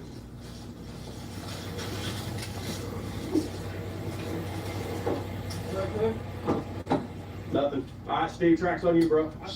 Straight 12 o'clock. 614. All right, 214 ready. We're heading straight south. I think they shot the brother-in-law. Yeah, because I think that's his truck. He pulled up. Oh, damn, that's a dish. Yeah.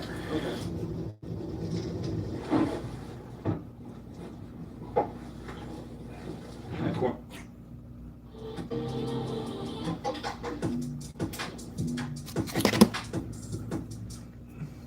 Tracy.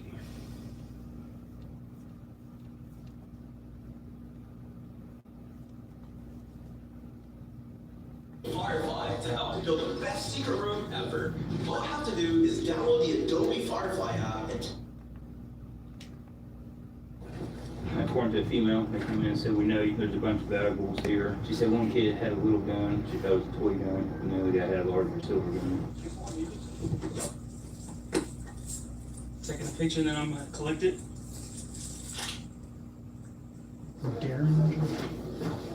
So wait, he came down here too? This is how he. So victim lived down here. Well, the two were down here, right here. And the one in front of them. What you need? I gotta get a gun. The Jason, his gun is in that record down there. Grandma says he did, but I don't see any evidence. I think Grandma. After we do this, we gotta go to that brick house over there, because he said that's where they flagged him down in this.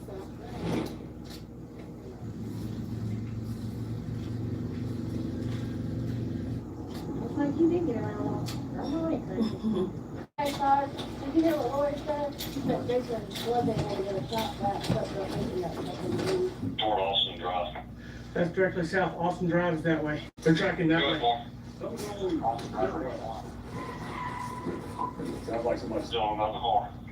Oh.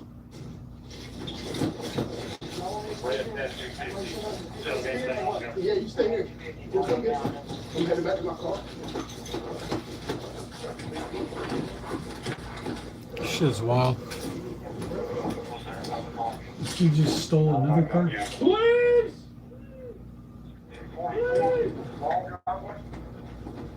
Red truck's taking off on us. Turn around, go the other way. Right here, finger crossed off, and I'm on, go to Central. He has not left the property yet. He's trying to figure out a way to leave. He's coming straight for you guys towards the abandoned white truck. Oh shit. Watch it, they're coming to you. And he's coming to us, right towards where we entered at. Hey, we need to make sure nobody's hurt inside. He's right. Police only spotted one suspect fleeing in the stolen car, which means the second could still be hiding inside the house. Oh shit. Henry County Police, anybody inside? Henry County Police, anybody inside? That's moving back in. And I think they're allowed to enter the house like that because they're chasing a guy. Otherwise, they would need a warrant or whatever. Henry County Police! Police, anybody inside? Is anybody hurt? We're ground behind me. I'll come with you. Henry County Police! Damn, that's a nice ass house. They got a fucking piano in there and everything. It opens up all the way through. Henry County Police!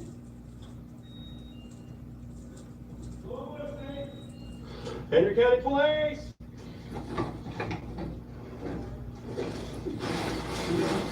Huh? Let's go up. That's for the dog. Yeah, I'm doing it up there. I don't think it worked. Bye, puppy. Thanks for being good. Yeah, they're Camera recording started. I got you. A fucking school bus. Hey, one, I clear pit. They just want to. This dude's driving crazy as shit. Just want to clarify. We got 7 deadly sin, right? We're about to check it off. Hey, K5 is Kareem. Is he clear to fit? Yes, he's on Auckland. Yes, he's on Auckland. Yes, that was. K5, we just went to the intersection. We're on. I almost took him out. Oh, I was that close. I was on the trigger. K5 to 28, I'm not clear to pit. Come on. Keep that server now. DSP is right behind it. Jesus Christ, dude. I got you, but on Wilson Drive right now, passing. Looks like Faversham. So. Shouldn't have to ask if you're clear to pit. Just fucking pit them.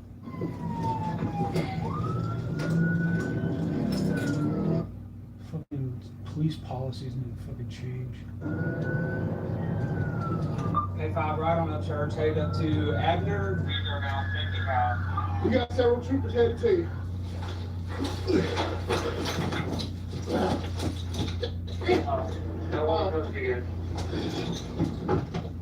Jump there. K5, go ahead. Go ahead. He's going up church, going toward the Garrity. He's gonna lose it before I I can't. Yeah, make a right on up church. Just toward the Garrity. Hold on. Get him! Get him! He's driving to the I'm gonna get him on now. I'm gonna get him on. Slam him! Slam right into him! Oh, should have hit him harder. What the fuck is that? No. Oh shit! Oh shit! No. Hit him again! Hit him again!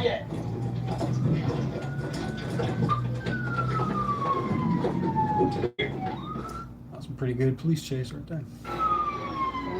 Get the car!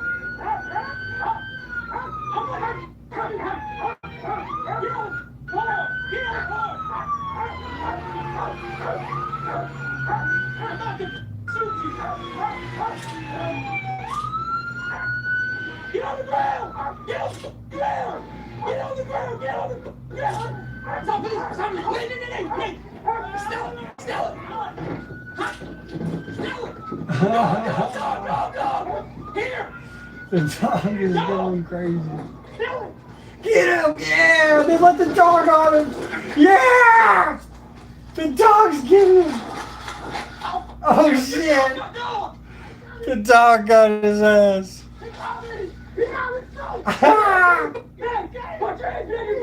Motherfucker. Got your bitch ass, what? He didn't like the dog biting him. Why didn't you run, dumb motherfucker? Jesus Christ. Put your hand on your back now! Put your hand on your back! This is a good video. Holy shit. Fucking good police chase. Got him with the dog. Nah, that's some justice right there.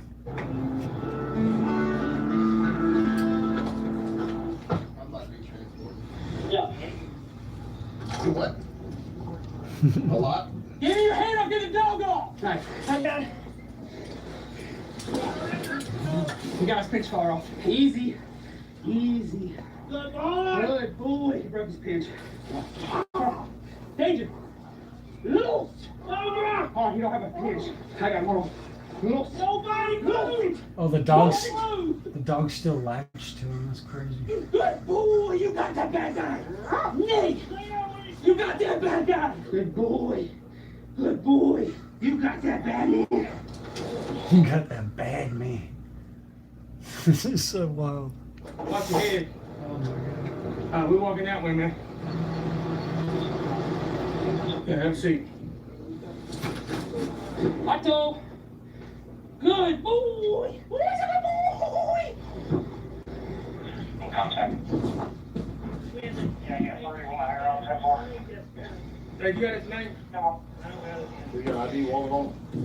I guess getting bit by the dog is, you know, getting shots worse, so. But it might be more painful to get bit by the dog because it lasts longer.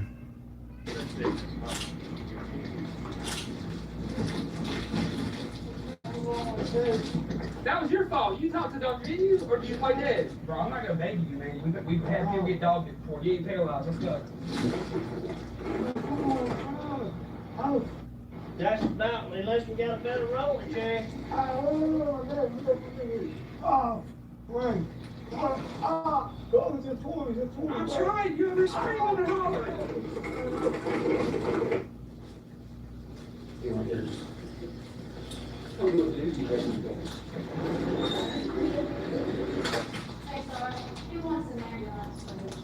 What's going on? You gotta talk to me, okay?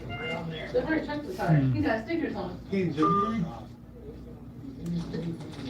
You're gonna be hurt. Nothing you did is gonna make you feel good today. Yeah, you're gonna be sore for something, man.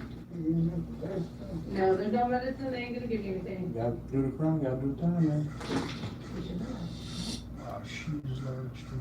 Old and Brandon Carter, 31, faced multiple felony charges, including aggravated assault, theft by taking, and fleeing law enforcement. During the pursuit, officers recovered a .38 caliber pistol and a wet, muddy blue shirt believed to be connected to the suspects. During the arrest, Brandon ultimately complied and was taken into custody, while Carlos Cantu was apprehended by a police K-9 named Danger. He was treated for injuries following the K-9 apprehension, transported to Piedmont Henry Medical Center, and later taken to the Henry County Jail. The victims are expected to make a full recovery. Both suspects are innocent unless proven guilty in a court of law.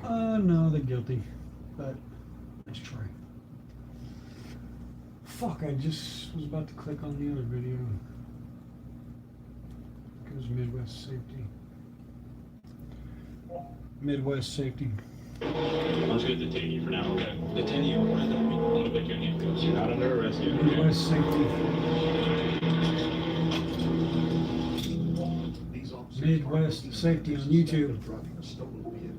Getting that from YouTube. Dumb robot. 22-year-old. Please.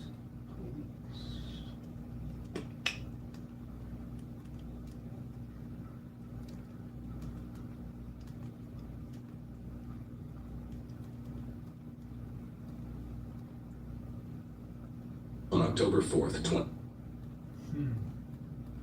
Damn it, now I don't see the fucking video I was about to watch. Damn it.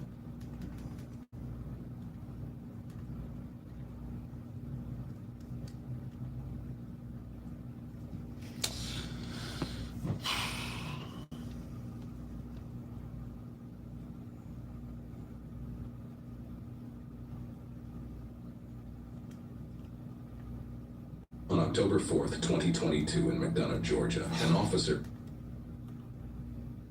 That's the one. They're in the back, the doors. Seen the one where a dude was latched to another dude, the dog couldn't face him. Police are at the home of Scott Engelbrecht and Joyce.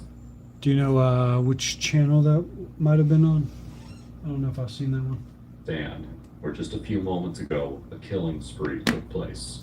It all began with a chilling 911 call from a 21-year-old desperately trying to protect himself and his mother from the killer. Emergency. Yes, I need somebody to come to 1124 First Avenue South. My grandfather just shot my grandma with a fucking gun. What? And he's coming after me and my mom. But investigators have no idea that this is only the beginning of a harrowing crime that will claim more lives before they even reach the scene. And the reason for this nightmare will turn out to be nothing they could have ever imagined.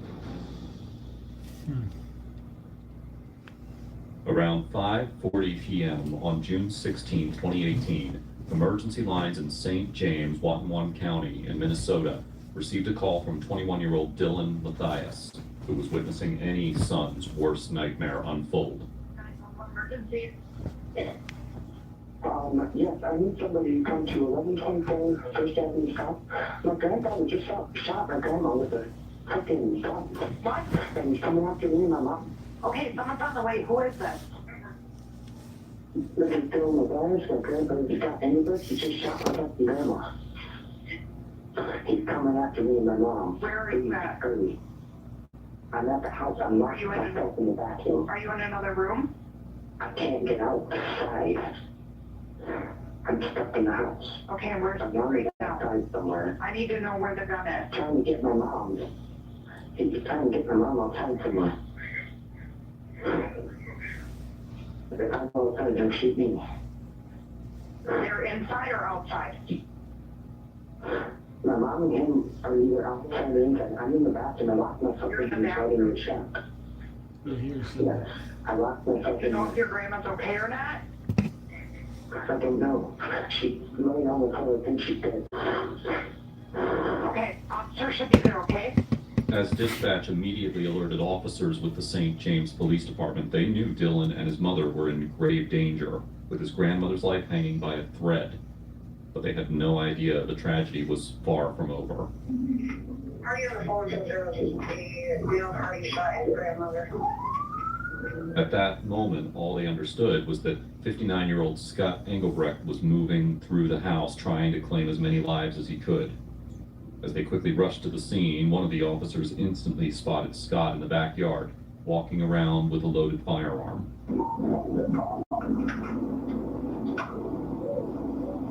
Fucking sketchy motherfucker. Oh, that your grandma's Mr. Bond. I know it's I think it was in Orange County. Okay, I'll look for it.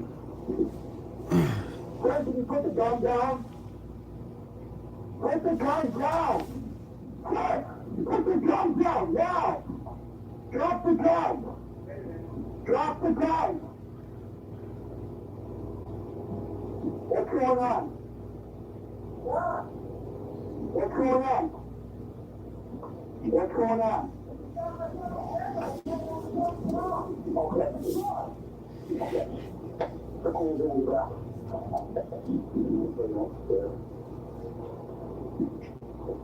Don't reach in your pocket. Okay, no. No, just keep them in your pocket for now, okay? Well, that's in the pocket. I don't want them. Okay. That's on the driver now. Let them go. Got anything else in your pocket? Oh, get your phone. Good. Go inside.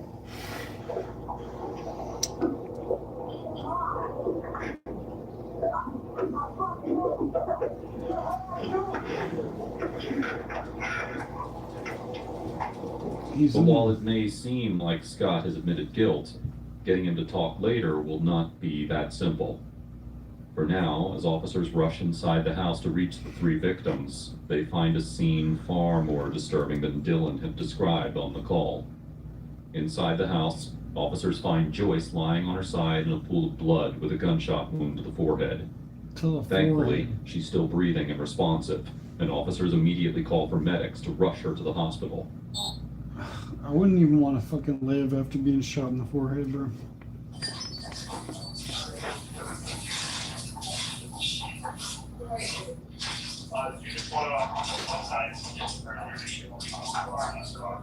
Yep, I got that.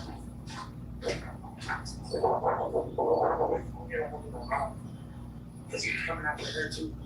Where's he at? He's in the car. Okay.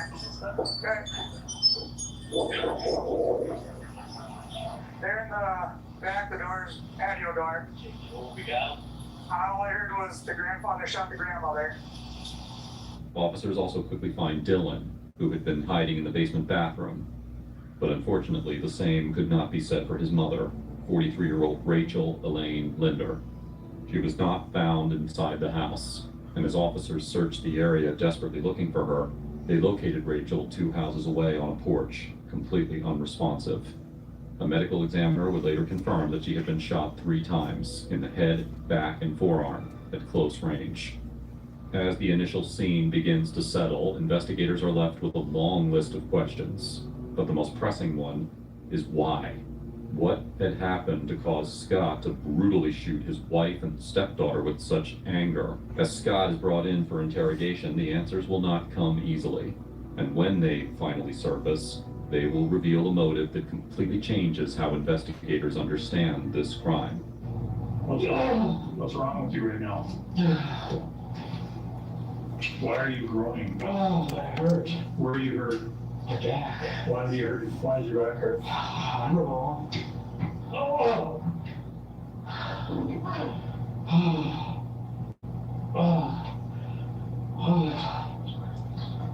Scott, I'm gonna go ahead and read your rights, okay?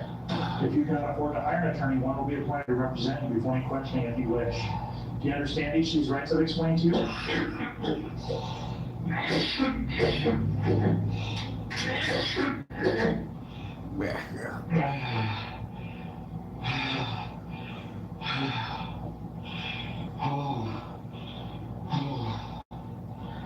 I'm dizzy.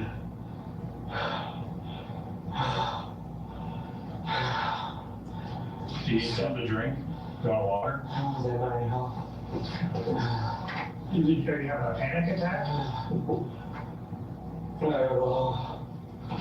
I've never felt like this before. Okay. Well, just relax. Everything's safe here, okay? As detectives try to assist Scott with his symptoms, they continue to worsen, delaying the interrogation and eventually requiring medics to be called in. Here's what's gonna happen.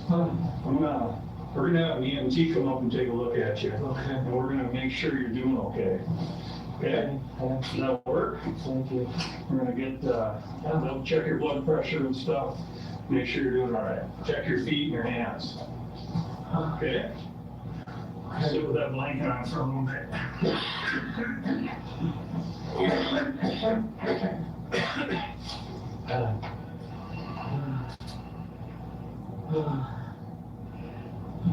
Hey, come on in. All right. I'm good. This is Scott. Scott is talking that he was a little chill. Okay. And that he had a hard time feeling his feet and his hands. Okay. And that he felt a little dizzy. And so we just want to make sure that he's doing okay. Yeah, you can check him out.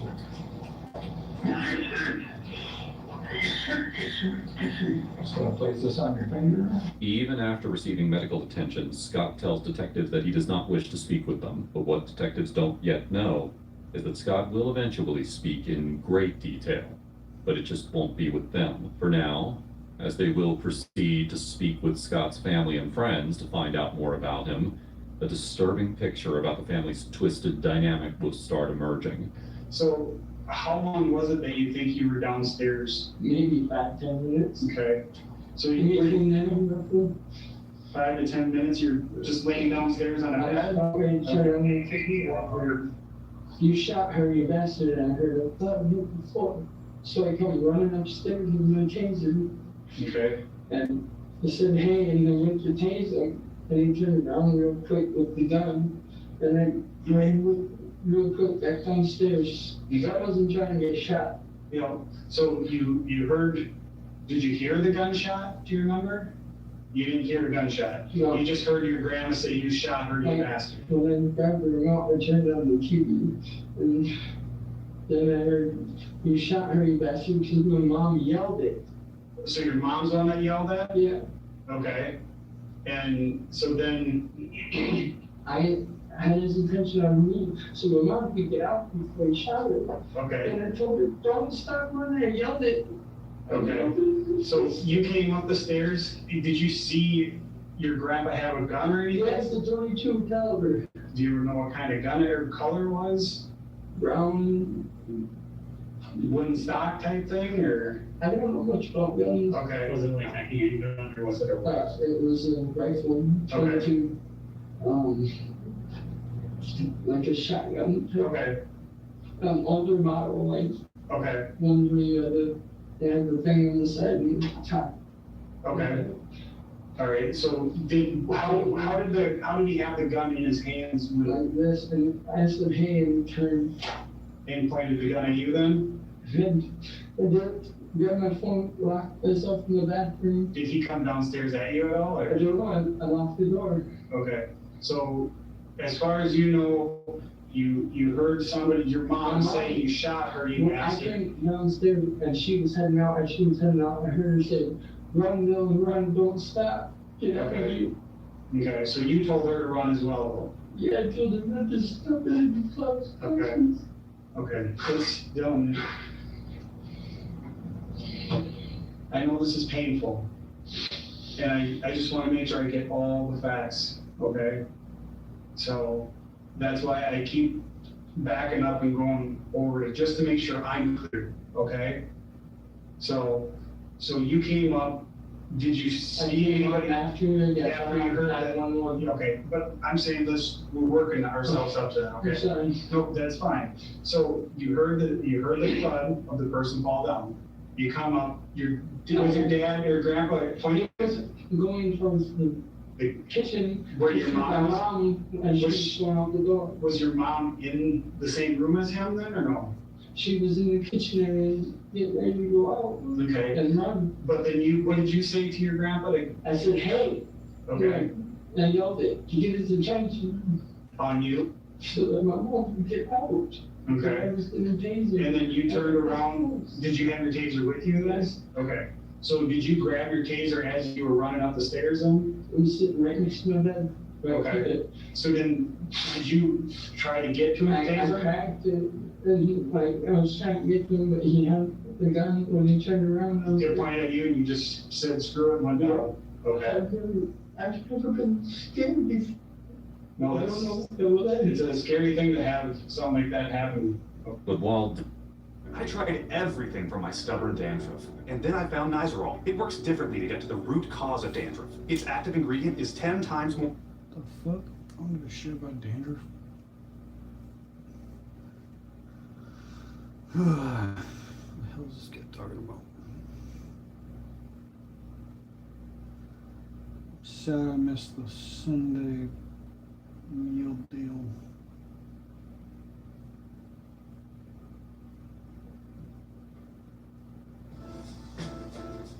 We've been where you're going for the long haul, not just a long weekend. We leveraged several lifetimes of experience. Or Apoquel chewable for allergic itch. Giving dogs pills was a battle of wit. But while Dylan's account, combined with the responding officer's testimony, is enough to put Scott behind bars for a long time, detectives still need much more to establish a motive. Just then, they receive the news that Joyce has also died from her injuries. But what detectives don't yet realize is that they have not yet uncovered the worst part of this case. With a double homicide now on the line, going to trial without a clear motive could make a significant difference in how the case is prosecuted and sentenced. The pressure to understand why Scott carried out the attack grows by the hour, and with him refusing to talk, detectives continue speaking with others in a desperate effort to uncover the reason behind his actions. And immediately, a family friend described Scott as an angry, vicious man who never hesitated to raise a hand on his family. First fight that I remember witnessing between Joyce and Scott was 52 years ago, was last week, the first one I remember. It's always been about money. They always fought over money. You know, Joyce would always be the type that helped somebody out as male, like, she always helped somebody out. And she'd be helping people out, and he'd get mad about it. So like she was giving people money, or okay? If he needed help, she would basically give you every last penny. Okay. Do you remember who it was she giving money to? No, it might have been Rachel. He was calling her all kinds of bad names, like she was worthless, she was no good, she deserved to be dead, just all these horrible things that I just brushed off as, you know, step out of getting mad. A whole bunch of things he was saying, and the one thing that caught me was that he says that he wished that day he said he wished that he would have gotten married for a long time. And I didn't know what it meant at the time. You know, this was in the last 6 months, and over the last 6 months, one of the times in the last 2 months, she had another mark, and I don't remember which eye it was, but it was like, you know, pretty significant on her face. And I asked her about it again, and she, you know, typical Joyce played it off like, oh, I felt like, no, that time she hit it on the cupboard door. Because when she opened the cupboard, the dog went under her foot and she hit it on the cupboard. And it, again, ate at me because I knew that she wouldn't hit herself with the cupboard because of the way the cupboards were. And she told me finally a couple of days later that Scott had hit her with a frying pan. And things had been no different when Joyce tried to leave Scott and he found out. One of Joyce's bags that just had clothes in it was in Rachel's car. And that's not normal. You know, it's just Rachel's stuff in her car. And I believe that bag got put back into the house because Dad didn't recognize the bag and he thought it maybe was one of the relatives that was staying to her car and left their bag on the passenger seat. So they knew that they were leaving. He knew that they were leaving and he snapped. And you guys know the rest of the events somehow. He chased her, everything, unfortunately. But while this is a strong possibility, the truth about what led Scott to snap and kill his wife and stepdaughter had nothing to do with this discovery. Yet, despite everything investigators were learning about Scott's temper, not everyone believed he was capable of such violence. In fact, many people who knew him described him as a kind and gentle man. Why don't you just tell me about Scott throughout the years that you know him? I know it's been a lot of years, but as a person, how was he? Good person. Okay. I have nothing, and I know nothing bad about that. But Scott I've known forever. Okay. He's a worker. Okay. Hard worker. Okay. He's a great guy. And he tries to help. He's helped me. All right. I will be like an extension of his arm for free. We were helping out here a couple of years ago. We put a sink in this lady's home that didn't have the money to put a sink in. He says, I'll buy it, you put it in. I'll buy it. So that's what we did. So there's a lot of kind gestures like that he's had over the years. But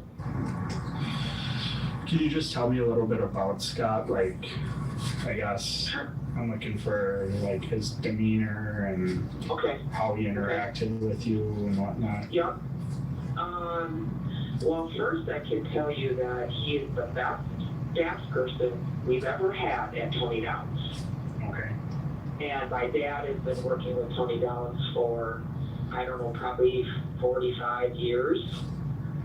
And he by far was the best person to work with. He was very conscientious about his work. So he was, I would say Scott's one of those people that he was just like an even person. Like it didn't seem like he had any highs or any lows. He was just like down the middle. Okay. At this point, detectives had two very contradicting impressions. From the outside, Scott and Joyce appeared to be a kind and friendly couple, and neighbors saw nothing unusual about their marriage. But those closest to the family knew a different reality. Behind closed doors, their relationship had grown deeply strained, and while Joyce had, Scott was unwilling to accept that the marriage was over. It was also clear that Scott's anger toward Rachel ran deep.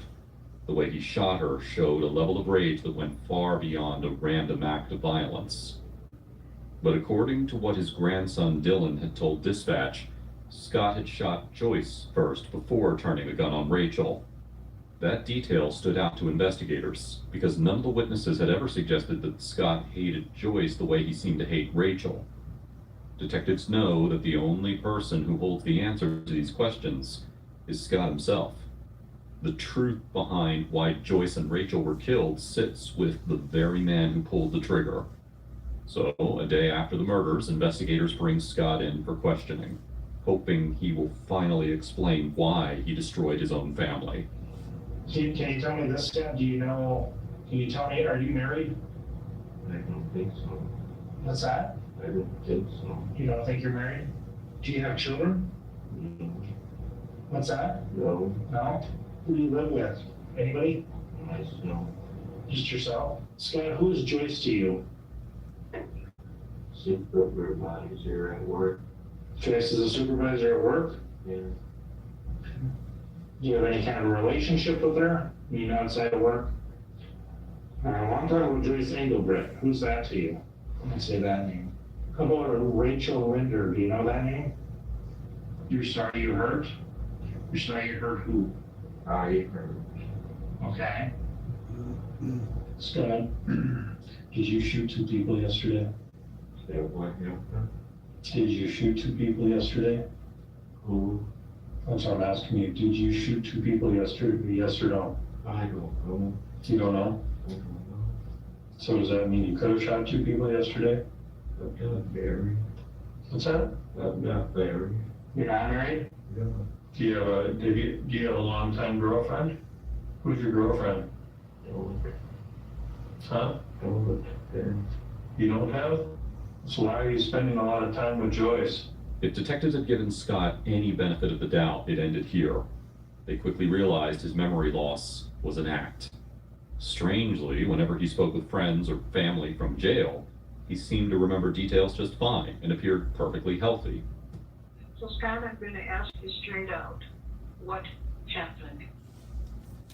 What do you think happened? What's the last thing you remember? You remember fighting? You know, I've been sick for a few weeks. Okay, sick how? Cold. Okay. Are you taking a lot of medicine? Yeah. Okay. Balance. Yeah. Dayquil and NyQuil. Stuff. Okay. All every number's coming home. Chugging a bunch of NyQuil. Going through the kitchen and Joyce started hollering at me. She goes, well, I suppose you aren't going to eat some bird now. I told her, I said, I'm sick. Just need to lay down. She said, well, I suppose you're not going to eat supper then. And so I went in the living room and sat down in the chair, and that's all I remember. Okay. So you don't remember anything after that? Well, cop woke me up in his police car. Oh. Do you remember being outside? Huh? Don't remember anything. Have you ever had a reaction to any of that stuff you've taken before? The NyQuil, the Dayquil, anything like that? Well, Joyce used to kind of tease me because she told me something she needed done before I took my NyQuil, I'd pass out and I'd do it in my sleep. Really? Okay. It did the whole Did kitchen you one time. You wouldn't even know it. No, How much of it did you take? Like a teaspoon, tablespoon, or a half a bottle? probably half a bottle. Investigators returned once again to the people who knew Scott and his family best, hoping someone might remember something from that day. And this time, detectives finally uncover the breakthrough they had been waiting for. Was telling me about the fact that they had loaned out their house to the stepdaughter while they were living with his parents, taking care of his parents. Their stepdaughter was living in their house, and they recently found out that she was hoarding the trash in there because she didn't want to buy a trash can and pay for the disposal. So he recently found out that there was a lot of trash left in the house, and so they wanted to, Joyce wanted to buy and did call and request a roll-off dumpster for almost $500, and he was very upset about that.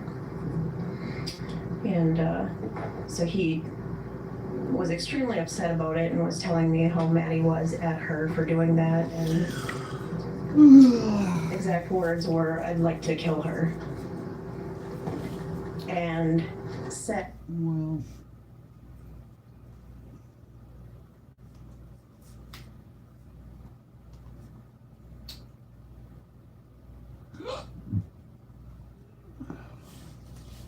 What's up, everyone? We're here to... sounds guilty to me. On October 4th, 2022 in McDonough.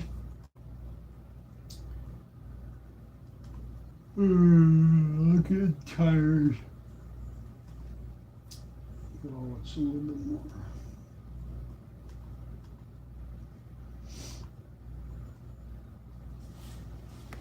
It's 70 miles an hour. Stand by. Central 642.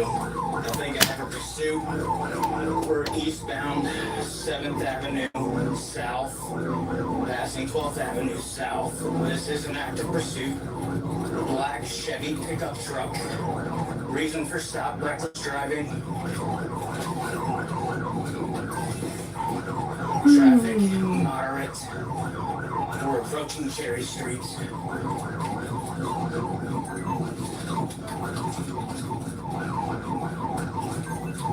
Southbound on Cherry, southbound on Cherry. I got an SO unit behind me. Current speeds 45. Stand by. Continuing south. Looks like it had a Washington plate.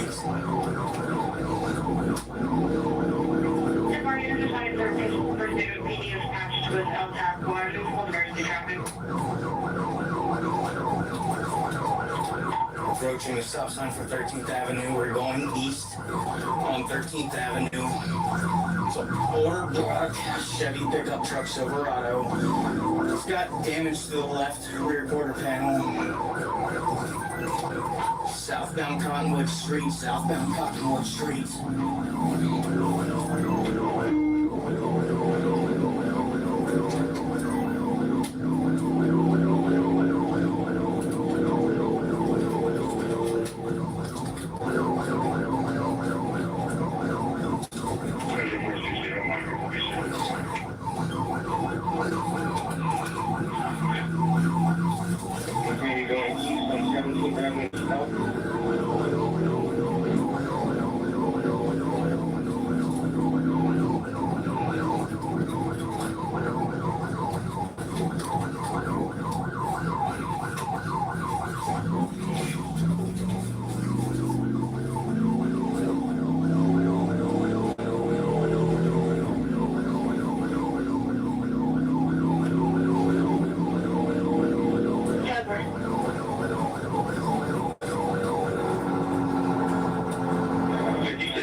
We're coming up on Belmont 13th, going east on 13th Avenue towards Lincoln Park.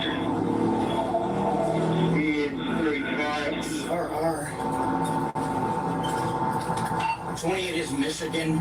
Edward Robert 5356, I believe.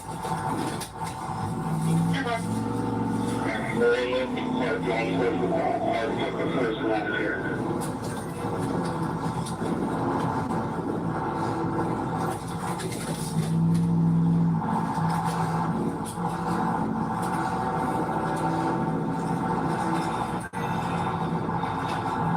Loop at Lincoln Park, speeds 40.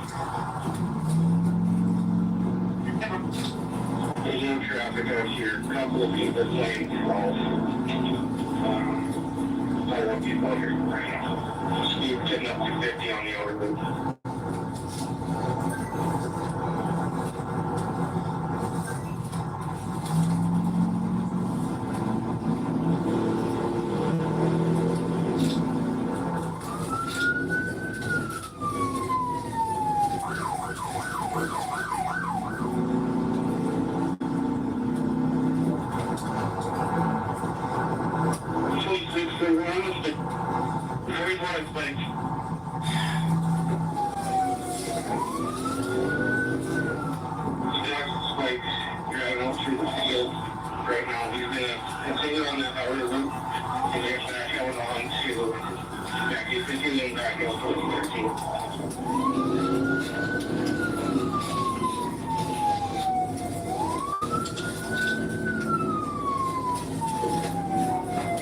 The spikes.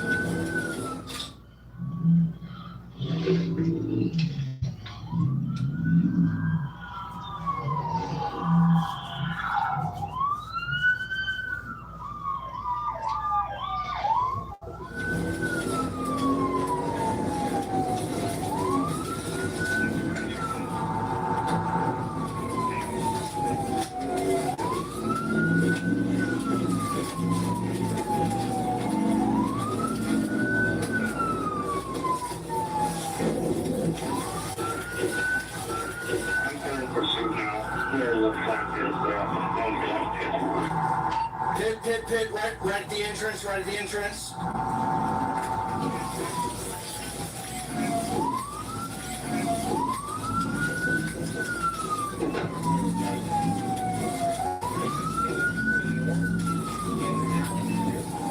Going up over the dike. We're going to continue to the north in the alley just west of the foot of the dike.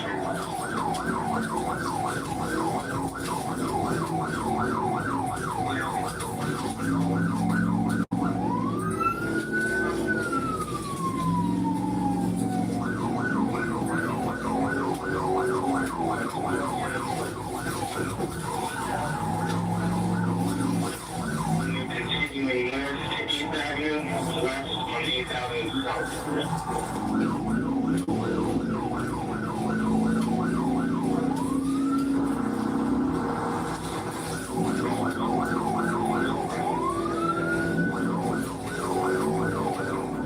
Continuing west through Belmont, slope down at the intersection to about 40. Continuing west on 8th Avenue, just past Chestnut coming up to Belmont.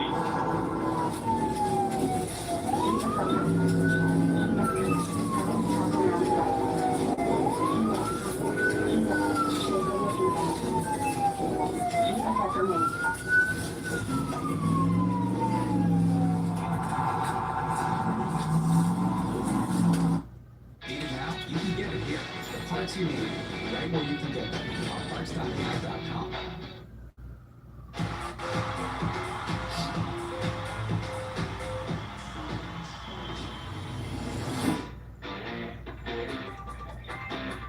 You wouldn't skip applying deodorant. You wouldn't leave the shower running. Of course I would.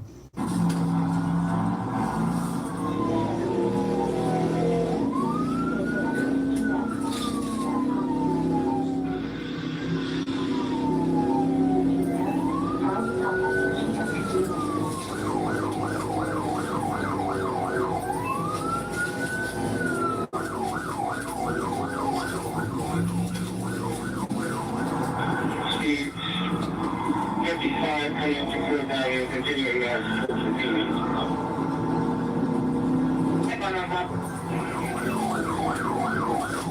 I'm gonna try and get a bit as soon as we get my shoes here.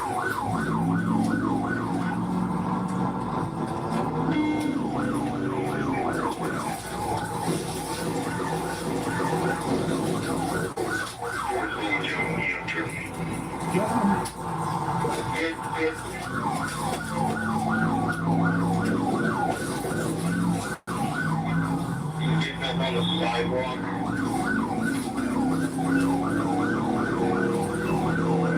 Coming towards downtown.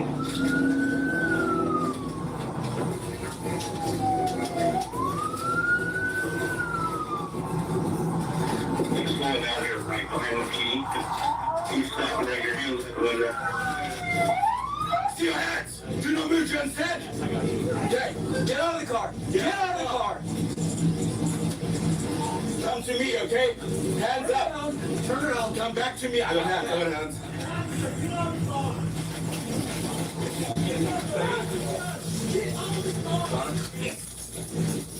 Gas, back up.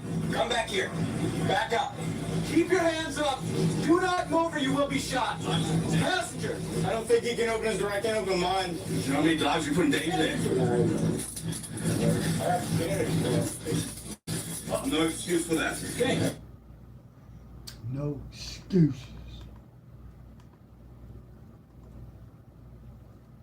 Dashcam footage from a witness shows the moment a black Chevy Silverado pulls out in front of a motorcycle, resulting in a devastating crash. The truck then speeds away, nearly hitting the witness head-on as they flee the scene. With multiple 911 callers reporting a motorcycle down, officers rush to the scene. I can't take it off right now. Hey, buddy, just stand still, okay? Just lay right there. Don't move, okay? We'll get your helmet off in just a second. Who's driving this guy? Yours? Okay. What happened? Black truck. This left was right. Okay. Okay. Turned into here? Just took off? Down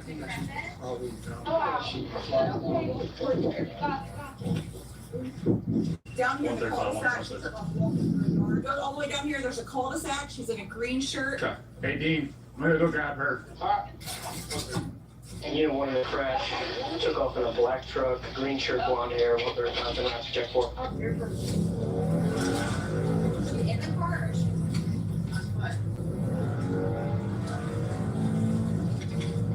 Are you a nurse? I am. Hey, boss, what's your name?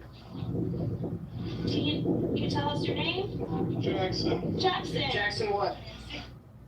Can't breathe. We're gonna get that helmet off in just a second. We gotta stabilize your neck first. That's really important, okay? So in the meantime, I just need you to take a couple deep breaths for me.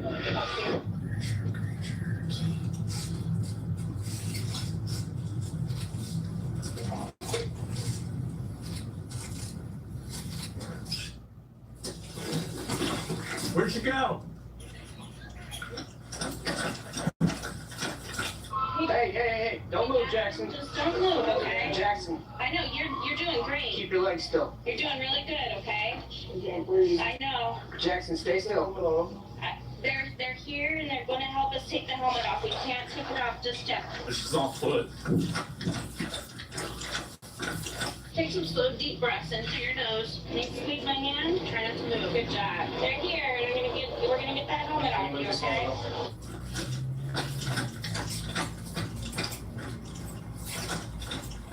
133 to whatever unit's gonna arrive on scene next. We need pictures ASAP. I'm with I you. know, Jackson. I need you to sit still, okay?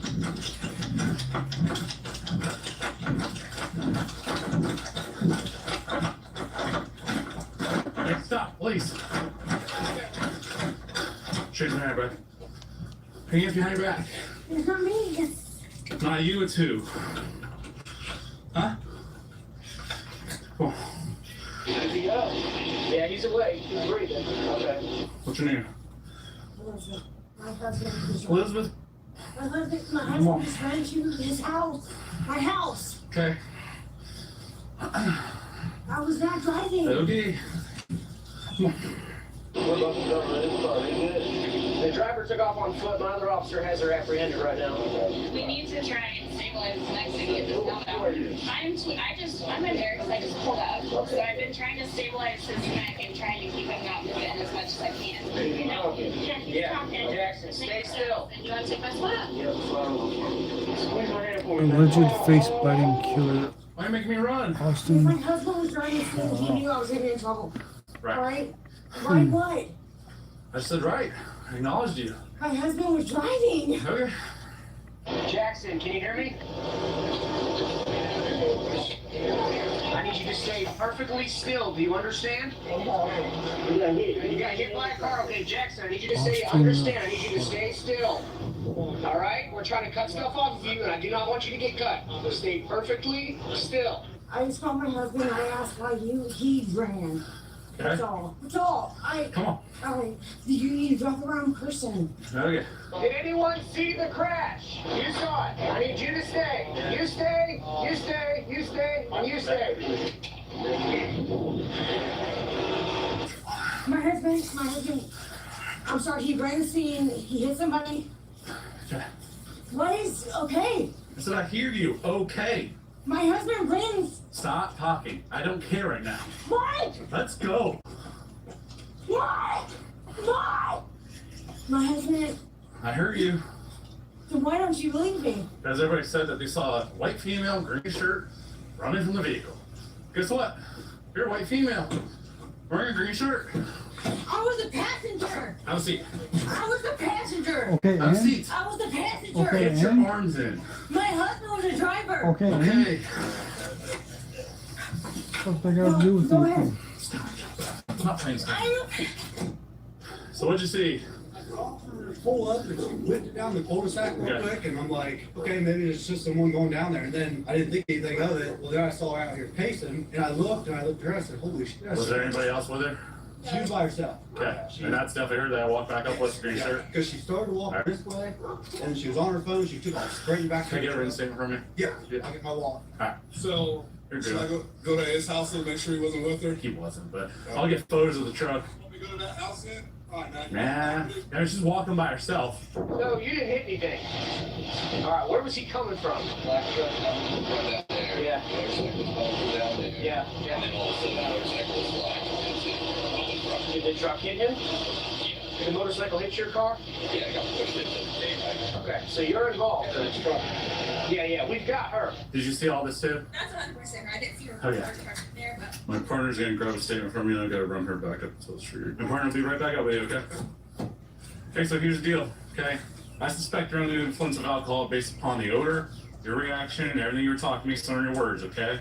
Your eyes are dilated. It's a clear sign you're under the influence of alcohol or drugs, okay? Do you want to do any field sobriety test with us? yes. You do? All right. You want to step out for me? Can you call ahead? After everything's done. I'm not calling him right now. All right, I'm going to take these off. If you run on me, we're going to have issues, okay? What's up with all these marks on your arm? Well, Marks. All these. From the airbag?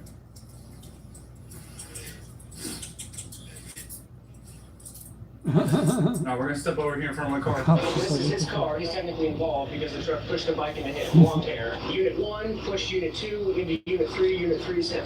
Okay. Old man in the tan coat maybe has a dash cam that maybe caught it. Okay. Hyundai right here is a nurse that stopped to give aid. This guy was looking left to see about turning in traffic, turning to go eastbound. The motorcycle went right past him. He was still looking left, and then he just saw it come flying back. I'm gonna start getting witness statements for all of it. You have anything on you that poke me, stick me, or hurt me while we're doing this? Okay, go ahead and turn around back at the window. Let's get past you down, make sure you got nothing on you. Can my husband take his vehicle? Nope, we're towing it. Everyone that I told had to stay, I'm going to be bringing you over one at a time to give me a statement as to what you saw or didn't see. After you do that, you can leave. All right, go ahead and kick this foot up. Don't kick you. I'm not gonna kick Did I you. do anything for you, Casey? Did I kick you? Yeah, you did. Okay, relax. Go around, turn around for me. All right, I'm gonna run you through some tests. All right. Sure. I'm gonna put my pen out. You gotta look at the tip and the tip only. Okay. How much do you have to drink today? 2 drinks. 2 drinks. What time did you start drinking at? 4 o'clock. 4 o'clock. Where were we drinking at? Buffalo Wings. Buffalo Wings. Okay. Were they 2 small glasses, big glasses? Short. Short. Yeah. Okay. What'd you drink? Beer. Yeah. A beer. A beer and a shot of vodka. What size? That make 2 of those, 2 4 o'clock, and a shot of what again, sir? Shot of vodka. I didn't say what of. Did you hear me? I was asking you what. I said a shot of. Right? A shot of vodka. Okay, that's what I was asking. Double short. Double short. Or a double. And then a shot of Yingling. Or it's all Yingling. So 2 tall Yinglings No. and a double shot of vodka. I said, did I say 2 talls? I'm clarifying. I'm asking you. No, did I say 2 Lower talls? your voice. Let's just go through the test. Did I? Go ahead and put your feet together. Heels together, toes together, arms onto your side. Sir, I'm going to get you first. And actually, I can take you as well if you want here. I'll bring your name and all the information up top. So all I need you to do is write what you saw and what you did. Write your current address and sign what's the signature of witness. Can you do that for me? All right, follow my pen with your eyes and your eyes only.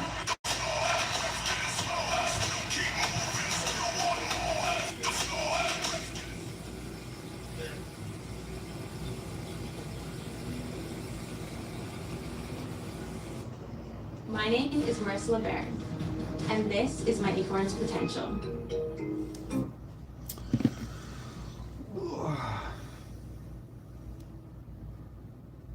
Woo-ha-ha.